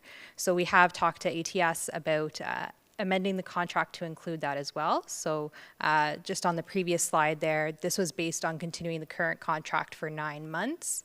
And then this next slide here, thanks Megan and Krista, does show options for adding that dispatch day or going to the end of the year if that is council's wish. Next slide, please. And then this slide gives an idea of a couple of options. A couple have already been talked about. So the first one there is the implementation of the study in full, and this would be the total gross operating costs for 2024. So this does not include any projected revenues. And then the next 3 options are the ones that Matt went over there. So the minimal reductions, moderate reductions, and significant reductions. And then the next 6 options just review, stealing from Director Dunlop, a la carte. So if we went and just chose to include certain lines of service and exclude others, that is what the next 6 options are. And you'll see the option at the end there, the only on-demand option that would be throughout the entire community. And in talking with Matt before the presentation, these numbers, again, haven't been fully vetted through the study. Only the top option has been, but it is estimated that these operating numbers would be a pretty close estimate. Next slide, thank you. And so tonight we are asking council to receive the transit study, to provide guidance on the current transportation contract for 2023, and then to provide staff direction on how to proceed with regards to transit service levels for the next year. We can report back to council based on the feedback we received tonight to give you a better idea of what these service level costs would be. Thank you. Great, thanks. And Hillary, from my understanding, because there are some notable funding opportunities, some of which are coming online more recently, right? You have pursued some of those, right? Sort of contingent on what the municipality may choose. So my understanding of our conversation this evening is it's very helpful for us to provide some feedback on the pursuit of one or all parts of the strategy. So I think that will be critical to the viability potentially of grant applications that could heavily subsidize or offset some of the costs in pilot years. So, and Hillary, and I think I clarified with Gary as well, I think what I've heard is that we might have a strong interest in at least pursuing the viability of an on-demand service that would respond throughout the municipality of North Grenville, not just the town of Kemptville, right, as one of the potential options for implementation moving forward. The other 2 options, which is that fixed route in Kemptville, perhaps if with a modified on-demand system may no longer need, right, the level of investment or service that was identified in your report. And then, you know, there's that option of running some commuter service at some point. You know, I know Ottawa's LRT is, you know, right on our doorstep, but of course, right, the level of faith in that LRT system, I think, is such that perhaps that's a conversation for not necessarily right now, but down the road, right? If we're piloting a service, perhaps it's most practical to focus on servicing the internal needs, right, of those within the municipality and contemplate that LRT connectivity a little bit later when we may have more confidence in where that's headed. So I know if anyone's paying attention to the inquiry in Ottawa and all of the delegations coming before the city of Ottawa, you know, I think it's a tough proposition to tie ourselves to that LRT service right now. But anyway, so I guess I'll put out for your food for thought, colleagues, that I I think, and I'm hearing some merit in at least directing staff to pursue that municipal-wide on-demand service with some caveats, perhaps like the one you suggested around limiting, right, the distance for trips, so you don't have someone going half a kilometer, right? Unless they need an accessible service and they get that accessibility. We don't limit, right, how people use an accessible transit service. So I'm going to put that out as food for thought because I think it will be valuable to provide some direction this evening. We're not locking into anything, right? We're just giving, I think, our staff the opportunity to continue to pursue some important grant opportunities and begin the work of exploring and implementation of aspects of the system. So Councillor Strachan, and then Councillor Barclay and Councillor Sullivan. Thank you. Through you, Madam Mayor, I think I agree that the on-demand for all of North Grenville is probably the solution that makes the most sense in my mind, looking at the financial side of things from an operational perspective, that it's, while it's still a lot of money, it's far less than the full study was proposing. And I think it'll actually meet the demands of more people within the community. I'd love to catch the bus to get into Ottawa, but that's my own personal preference. Actually, I don't want to go into Ottawa at all. So I think I would, I think those numbers, I think my comfort level is better just looking at the financial side. When we look at the total cost of what we would have to spend next year, though, so this is the operating costs. The capital costs of vehicles and so on are on a different slide, I think.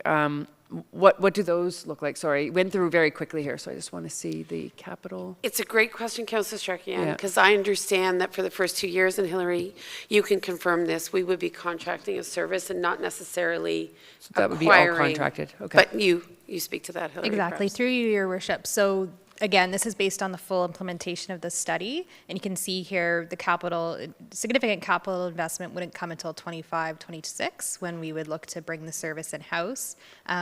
Given if council direction is to look more at an on-demand route service or phasing in of the service, we could certainly look at adjusting the timeline as well. So the contract is what is showing up under the ATS contract, is that correct? That was the numbers there with the vehicles that they currently have? Yes. Okay, okay, that answers that question. You have to come back to me. I forget what my next point was. Thank you. So go to Councillor Barclay and O'Sullivan. Go ahead, Councillor Barclay. Yeah, I think when just considering the three options, in order of priority for me is certainly the on-demand service, across the municipality, followed by some connection to the LRT, but that seems, let's say, a future consideration, not right off the top. And then finally, the fixed route is probably the one I'm least keen on, and I don't think is necessary if we provide a more robust on-demand service. Maybe considering a second vehicle if that's not already part of the plan. And as the mayor said, with some minimum trip. So it's not geographically based, like having to originate in Kemptville or terminate in Kemptville. So that would be my preference of moving forward in the short term. But none of these ideas should come off the table completely. It's just a question of keeping them in mind and maybe at a later date as we see how the public transit program is, progressing. At what point do we reintroduce these other two options? Thanks. Councillor Sullivan. Thank you, and through you, Madam Mayor. Thank you for the presentation, Matt and Hillary. I think it's certainly something that we need here. I'm sorry, I can't see you. It's something that we need, and I have relatives in town who no longer are able to drive, and there's definitely a need. I have a couple of questions and then comments. Are you comfortable, when you talked about the community engagement and the study, are you comfortable that there was a good cross-section of residents from in town, from the rural hamlets, and people who wanted to go to Ottawa, that you really got feedback from everybody, and so you could totally assess what the requirements or the needs or the wants are? Through you, Madam Yes, Mayor. go ahead. Great question. I think we saw a much better cross-section of the community through our survey than perhaps through the online virtual engagement. I wouldn't say that it was a perfect cross-section, but it definitely gave us at least a significant food for thought in terms of the specific areas within the community that were key destinations outside of the community. A couple of things, particularly on the regional connection, that did come up specifically through that engagement, was providing more connectivity into facilities in Barrhaven. And even at the expense of, a delayed LRT expansion, for example, there is still a pretty significant bus rapid transit network through that part of the community as well that, okay, maybe not quite as flashy as heavy rail or light rail, but it definitely provides, from a planning perspective at least, a transit planning perspective, does provide some of that access as well. So I think that those were probably, I would say, the key things that came out of that conversation. And I wouldn't say it was largely just like a commuter market either. It was a cross-section of individuals going for shopping, recreational events, and particularly for specialist medical appointments as well. Okay, thank you. And given the fact that the survey and the community engagement meetings were carried out during the pandemic, do you think that still is, the results are still going to be applicable as we're out of the pandemic for the most part now? I would say that probably the biggest change is the requirement for federal workers to come back to the office, which, if anything, would probably enhance the demand for a regional connectivity. That at the time was probably, from a commuting perspective, that was one of the aspects that we felt was a little bit underrepresented in terms of our survey responses. However, that is also going to be a segment of the community that is very well established with their new habits and possibly have the means to get themselves to work without transit. So I wouldn't necessarily say that it would change the ridership numbers significantly, but it might change how some people would choose or prefer to travel from a regional perspective going forward. Okay, thank you. So my feelings are that we should move forward initially with the on-demand in the municipality. I mean, we can say that most people who've moved here have vehicles, but then we also want to make sure that we provide transportation options for people who've lived here all their lives and no longer are able to or want to drive anymore. So I think we need to, they can't be expected to move away from the hamlet just because they're not driving anymore. But I think there's lots of opportunities to think outside the box and to, go with baby steps and try things. I like Councillor Barclay's idea of maybe doing the fixed route 3 times a week, and because people will plan their trips to Ottawa. Like, I'm going to go to Ottawa as few times as I can, as Councillor Strachan said. I'm happy to stay here, and we encourage people to shop here. So when I go on a day to Ottawa, I'm going to max pack it and do everything I have to do in one day. So I think that people would do the same thing here. So if we started with, say, 3 days a week for fixed transit in the urban area, and then keep the on-demand for people who need to get to medical appointments different times, I think there's lots, and link it with active transportation to make sure that that's, more bike racks where people could bike to the bus stop or whatever, and get things like that going, and improve the connections for walking or cycling between little neighborhoods and the shopping centers, shopping areas in town, and medical appointments. So I think there's lots of ideas and I also like the idea of encouraging private sector entrepreneurs to have taxi services or whatever.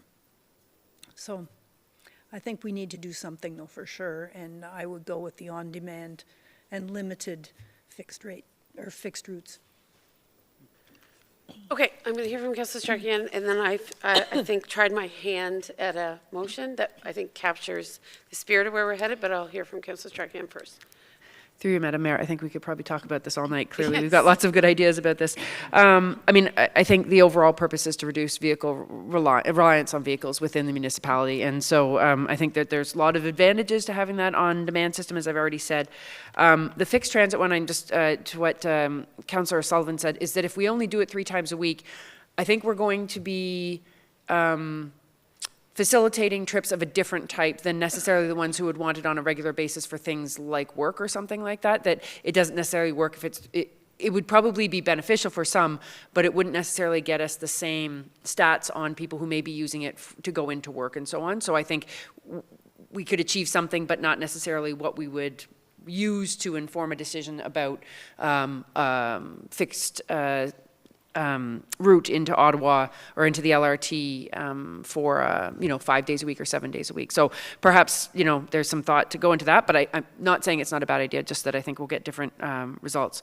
The grant points that were made earlier, some of them are for vehicle, some for operations, some for vehicle procurement, and so on. Hillary, when these numbers here don't take into consideration any grant funding, correct? That is as if we wouldn't receive any grant funding? The only non-fare funding that is included in the one slide there is the provincial gas tax. The provincial gas tax, Yes. yeah. And otherwise, it's as if we didn't apply for any grants, we didn't get anything. So Exactly. we can, we're hopeful that we would be successful in getting some grant money to offset the costs that are on the screen, or were on the screen. Yes, okay, thank you.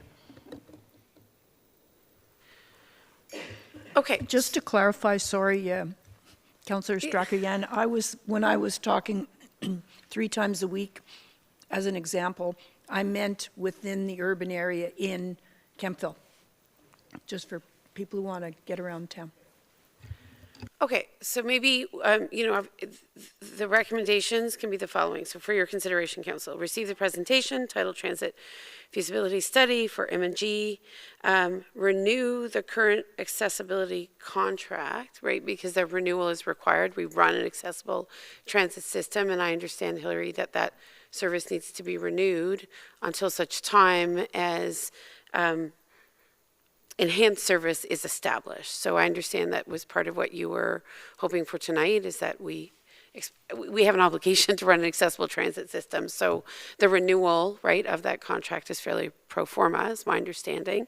But maybe most importantly, council would direct staff to pursue the implementation of a municipal-wide, on-demand transit system for no later than January 2024. I understand the report says September.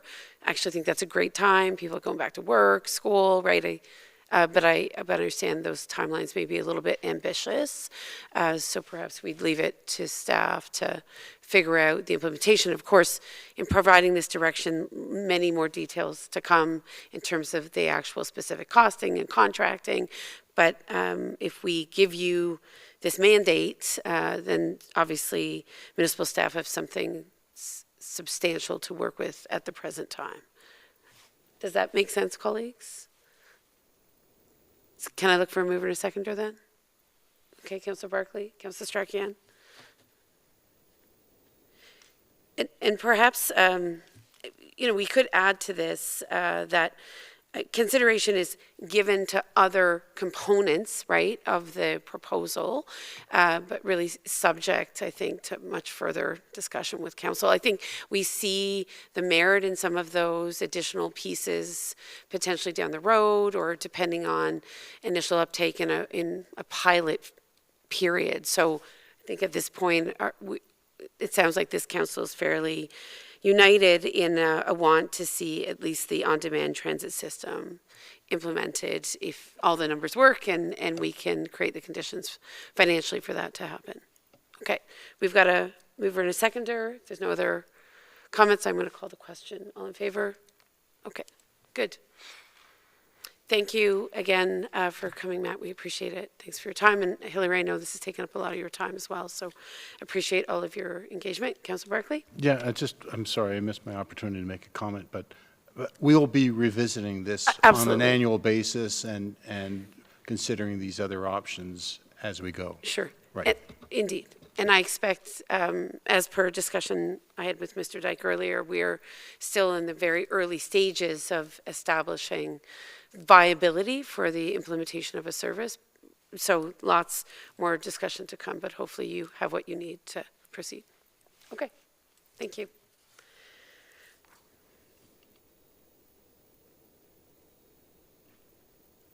Well, colleagues, we have a whole other agenda to get through. We haven't got to our consent agenda considerations, so I think that's where we are right now, if I'm not mistaken. Ms. Workman, so a number of items have been proposed for the consent agenda. They're listed there before you, so this is your opportunity to pull anything that is valuable, I understand. Councillor Strachan and maybe Councillor Barclay, there was a want to pull a couple of items. Through you, Madam Mayor, I would like to pull item number 8, the Public Works stop sign installation, please. Okay, thank you. Councillor Barclay? Yeah, and I'd like to pull number 9, the waste disposal environmental monitoring. Okay, excellent. And, okay. I think those can be pulled. Is there anything else that colleagues would like to pull this evening? I want to recognize the Municipal Emergency Management Plan Program. Chief is on here. It's a very valuable program. Just given the hour, I think we'll leave that where it is. So we have 2 items to pull at this stage. Okay, so I'll look for a councillor seconder for the modified consent agenda. Strachan, O'Sullivan, thank you. I'll call the question on the consent agenda. Good, thank you. All right, so with that in mind, I think we're going, help me, Ms. Workman, what's our next item? That will be the acquisition of lands, Prescott Street sidewalk easement under Public Works, number K51. Perfect.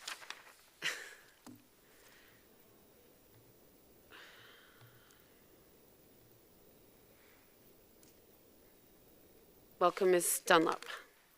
Take your time.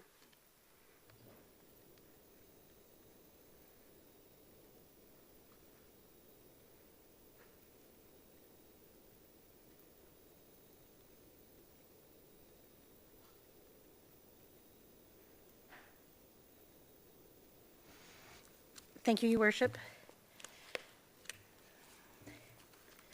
When you're ready, thanks. Thank you. So in regards to the acquisition of lands, as previously discussed and approved in the 2022 budget, land acquisition is required to accommodate the sidewalk between Hilltop and Concession on Prescott Street. This came to light with previous capital asset replacement planning. The land has been surveyed and evaluated by a licensed appraiser. The areas identified on your monitors. The first of 4 sections are before you tonight to complete and authorize the transaction. Due to budgetary restrictions, the balance of the lands will be back before you as part of the 2023 budget deliberations, and that completes my report.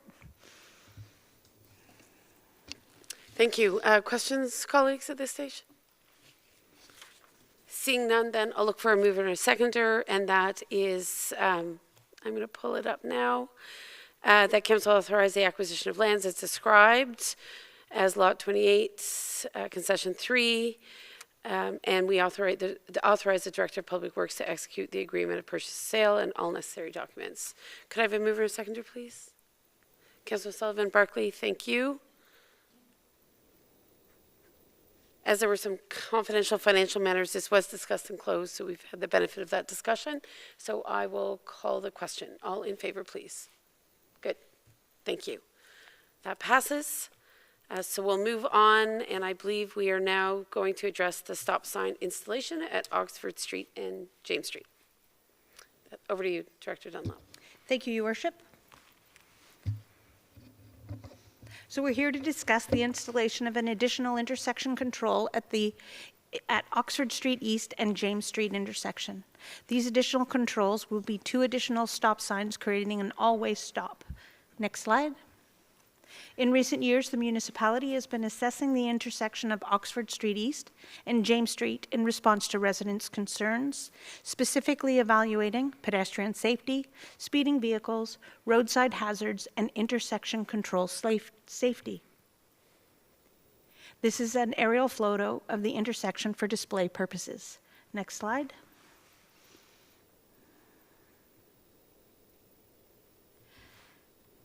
To address the noted concerns, the municipality completed the following assessments: sightline assessment, intersection assessment for the addition of stop signs, including the assessment of the existing signage, speed, and speed limit assessments, and a traffic calming assessment. Next slide. During the evaluation completed at the intersection, it is recommended that 2 additional signs be installed on Oxford Street East in the east and westbound directions at the James Street intersection. During the installation of these signs, appropriate measures will be taken to account for the hill on Oxford Street East to ensure visibility and safety. Minor adjustments will be made to the existing signage on James Street to ensure that they are installed in accordance with industry standards. That completes my report, and I'd be happy to answer any questions. Councillor Strakian? Through you, Madam Mayor, thank you very much, Director Dunlop. I know that this has been anticipated by many local residents, so it's good news. My questions are 2 different ones. One is, you said there would be appropriate measures taken to address the sightline and so on, and I'm assuming that's more than just the vegetation that you were referring to, the vegetation removal. And the second question is, will I think with most new stop signs and so on, there's usually new markers placed ahead so that people coming up over the crest of the hill won't be surprised by it. Is that correct? Through you, Your Worship. Yes, there will be the new starbursts, which is the highlights the new sign to inform residents that have been using the same intersection for the last 30 plus years that something has changed. The idea is also that there will be a warning saying that there is a stop ahead and any vegetation will be removed. The other is in regards to assessing the existing sign and making sure that they're placed appropriately. The Ontario Traffic Manual identifies they shall be so far off the asphalt, so high, based on the center line of the intersection, etc. So all those things will be taken into consideration with the new as well as the existing signs. So, Director Dunlop, as you know, we get a lot of requests for stop signs, right? Many of which are not found to be warranted. Can you just help us understand what was the tipping point in terms of this particular analysis? Because certainly, as you know, we navigate a lot of these requests and defer them to you and your team for assessment. So what tipped the balance here? Thank you very much, Your Worship, for the question. The idea is that there are warrants under the traffic regulations for the installation of stop signs. So based on the average daily traffic through the intersection, the turning movements, pedestrian crawls, etc., create the basis for the consideration of the warrants.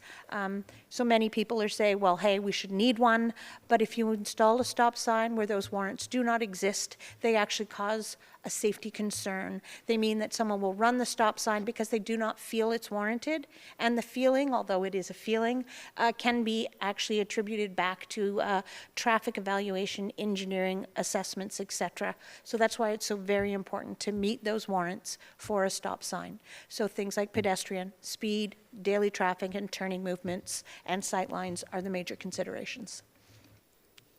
Okay, thanks so much. I appreciate that.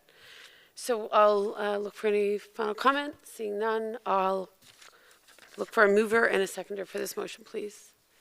Strakian, Barclay, thank you. And I'll call the question. All in favor? Good, thank you. That passes. Forgive me, I'm just navigating our consent agenda. So I believe that now we're going to our third item under Public Works, which is our waste disposal site environmental monitoring reports. Over to you again, Director Dunlop. Thank you very much, Your Worship. Unfortunately, we do not have any presentation available for this specific report, but I do have a brief overview and speaking notes prepared in anticipation. So in regards to the waste monitoring reports, this report covers the waste site annual environmental monitoring for the 2021 fiscal year, which is completed by McIntosh Perry on behalf of the municipality. We have the Kempville, the South Gore, the Burris Rapids, and the Oxford Mills site. All 4 sites are in various states of closure and require an annual monitoring program as outlined by the individual site licenses. All sites are testing within historical findings, and each site has recommendations, including removal of monitoring locations, both well and surface water, additional parameters being added to a site's testing protocols for trending purposes, or sampling timing is recommended to be adjusted from fall to spring to ensure a surface water sample is available.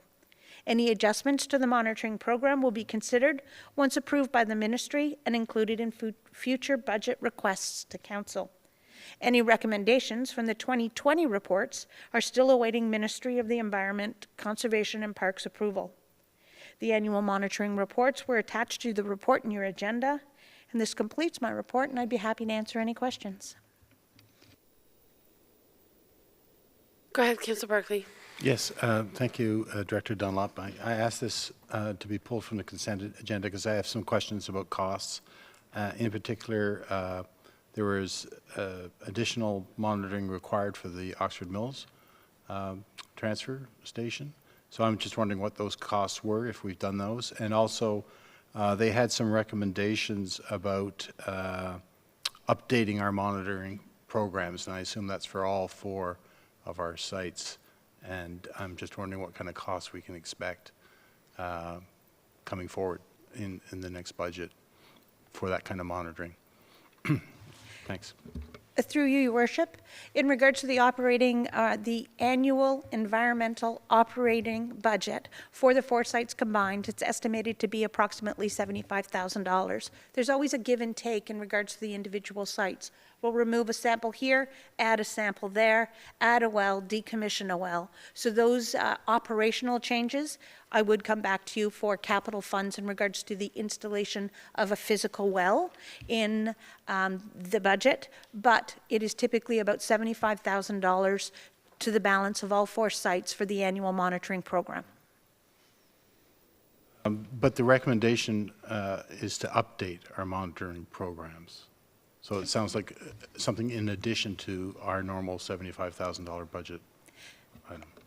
Your Worship, again, the McIntosh Perry, the environmental monitoring company, have not identified any sufficient or any additional funds required for the update. It's a changeover. They've been with us for about 4 years now, but we had a previous environmental monitoring company, so they're going to upgrade, change, but it is not anticipated that any additional monitoring costs should be required.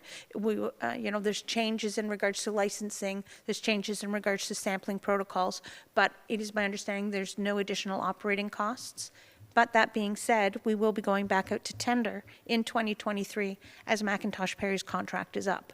So those will be set out and put in place before the transition. But as I understand right now, there's no additional costs expected. Okay, thanks. I always learn something from these reports, and I learned a new word, and it's exceedances. Exceedances. Is there another way of saying exceedances? Like we've gone over some limitations, some environmental limitation? Is that what that is? Through you, Your Worship, yes. Okay. Basically, the exceedances are to specific parameters based on the individual item, be it radium, be it chromium, cobalt, copper. There's certain levels and exceedances to be incorporated within the regulatory standard for a landfill site, and also back to the provincial drinking water quality objectives. So the exceedances are exactly that. It's exceedance to the expected parameter or the regulatory requirement parameter. So, I mean, that choice of word, it doesn't trigger anything. It's just above standard. It's not a cause for alarm. Is there, in other words, this is the standard for chromium or whatever, but we've gone over that, and that's allowable, or is there anything we're obligated to do because of this exceedance? Through you, Your Worship. The exceedances in regards to the individual wells are monitored and trended on a regular basis. They have not indicated any alarms going off at this point in time. There's certain areas that they're going to continue to trend.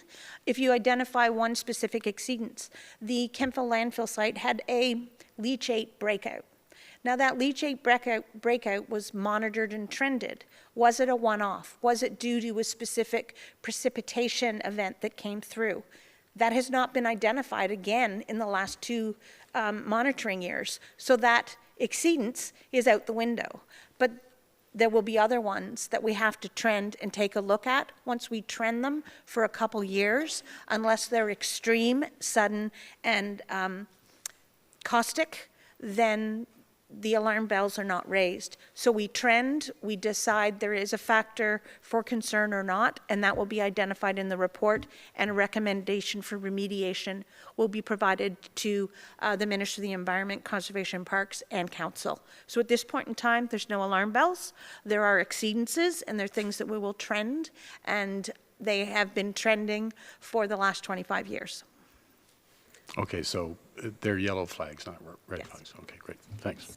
I guess, you know, I was reading the report carefully as well, and, you know, these waste disposal sites are toxic stews, right? Just given how they were used over time, I use those words, just given how people disposed of anything, right? For many decades, there was really no awareness about the impacts of heavy metal leaching. So, like from the perspective of someone like myself who knows very little, you know, it's disconcerting to read increasing concentrations of certain metals, including zinc and lead, right, over a 5-year period. And then looking at leachate into surface water samples, no doubt, right, for the average resident, right, who may be concerned about a well, a private well, or just the general implications of leaching on these waste facilities, whether it's Oxford or Kemptville. You know, I think from my perspective of maybe carrying on the line of questioning with Councillor Barclay, at what point is intervention warranted? I think fundamentally that's the question. Do you, right, and what is that threshold between yellow flag and red flag? And by the time you get to red flag, is it too late? Are you wells then effectively contaminated or at such risk of contamination? So, you know, I share in your curiosity, Councillor Barclay, because there are significant implications, right, to how waste disposal sites have impacts on neighboring areas and water quality overall. So I don't know if you have any additional comment, or maybe you do, Mr. Dyke. So the municipality hires an environmental monitoring company to ensure that we're in compliance with our licenses, which are individual and different for each specific site. We do, in accordance with the licenses, certain off-site testing as well. We have off-site wells. We actually test basements in a close proximity, and that's the beginning of the yellow flag, should those be exceedances that have been are off-site.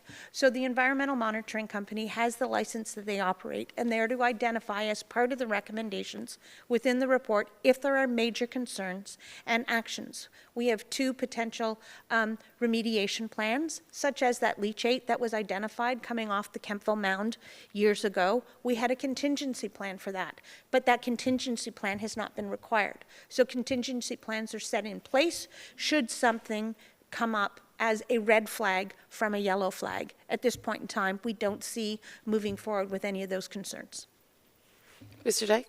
I would just add that from a less technical standpoint, I think, from a less technical standpoint, to add to the comfort of council and the community at large is the due diligence with which Ms. Dunlop and her staff monitor this, make sure that we have compliance with all the regulations and requirements we have under the various acts going forward. And I have complete confidence in their ability to that we are to the point where we're staying on top of things. So we're not going to let things get to the point where they get out of control. But also, you know, there are, as Ms. Dunlop just mentioned, there are circumstances that do happen, but we have plans in place to address and to protect and mitigate dangers to the community at large. So I think that's an important thing to note as well, and that's the benefit of these presentations before council. And I think one of the things that Ms. Dudoff and I talked about earlier this week, or last week, I can't remember what it was now, with things like the water compliance reports and these reports for the waste sites as well, is because they're presented in this fashion, they're very engineering in nature, so they make very declarative statements that can scare people what they're not meant to. They're declarative in the nature of the legislative compliance piece. So what we're going to do is we're working with our internal communications, start generating public education pieces that talk about the security of our systems, be it the waste management system, be it the water wastewater system. So it's less about the technical nature of the report into the good work that we're doing that does protect our community to ensure we have safe drinking water. We're not providing contamination into the groundwater, as well as the security of our sewage system. Okay, thank you. Councillor Sullivan? Thank you. Through you to Director Dunlop, I appreciate all this information, and I think this is a good opportunity to share with the public that this is exactly one of the reasons that the waste site on County Road 44 is not a suitable toboggan hill, because it looks great, and there's been a lot of people approach me and Director Guy because of Parks, Recreation and Culture that it would be a great toboggan hill, and for these reasons it's not a suitable toboggan hill. Is there a time frame that you would estimate that it would be safe to be used publicly, or is it decades? Through you, Madam Mayor, I'm not quite sure how to answer that question. Environmental monitoring for a closed landfill site is a minimum of 25 years, and then it can be reassessed. The idea of safety is also that it's a substantial slope on certain areas, straight into a tree line, so that also has to be considered.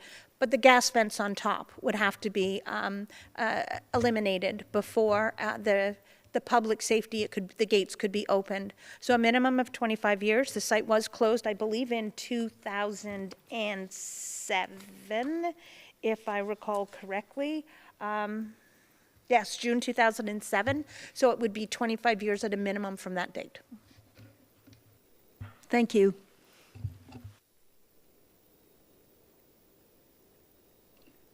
Good. And certainly the nature of our inquiries is not to any way question the very good work you do, but to better understand the realities of, I think, monitoring, right, waste disposal sites that obviously are full of things we'd prefer they not be full of. And obviously the science around how to stay on top of that is evolving over time. So thank you for a fulsome report and navigating all the questions.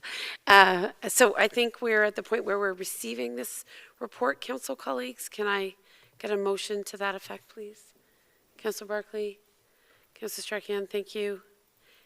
And I will call the question, please. Thanks. All in favor? Good. Okay, so Parks, Rec and Culture, nothing.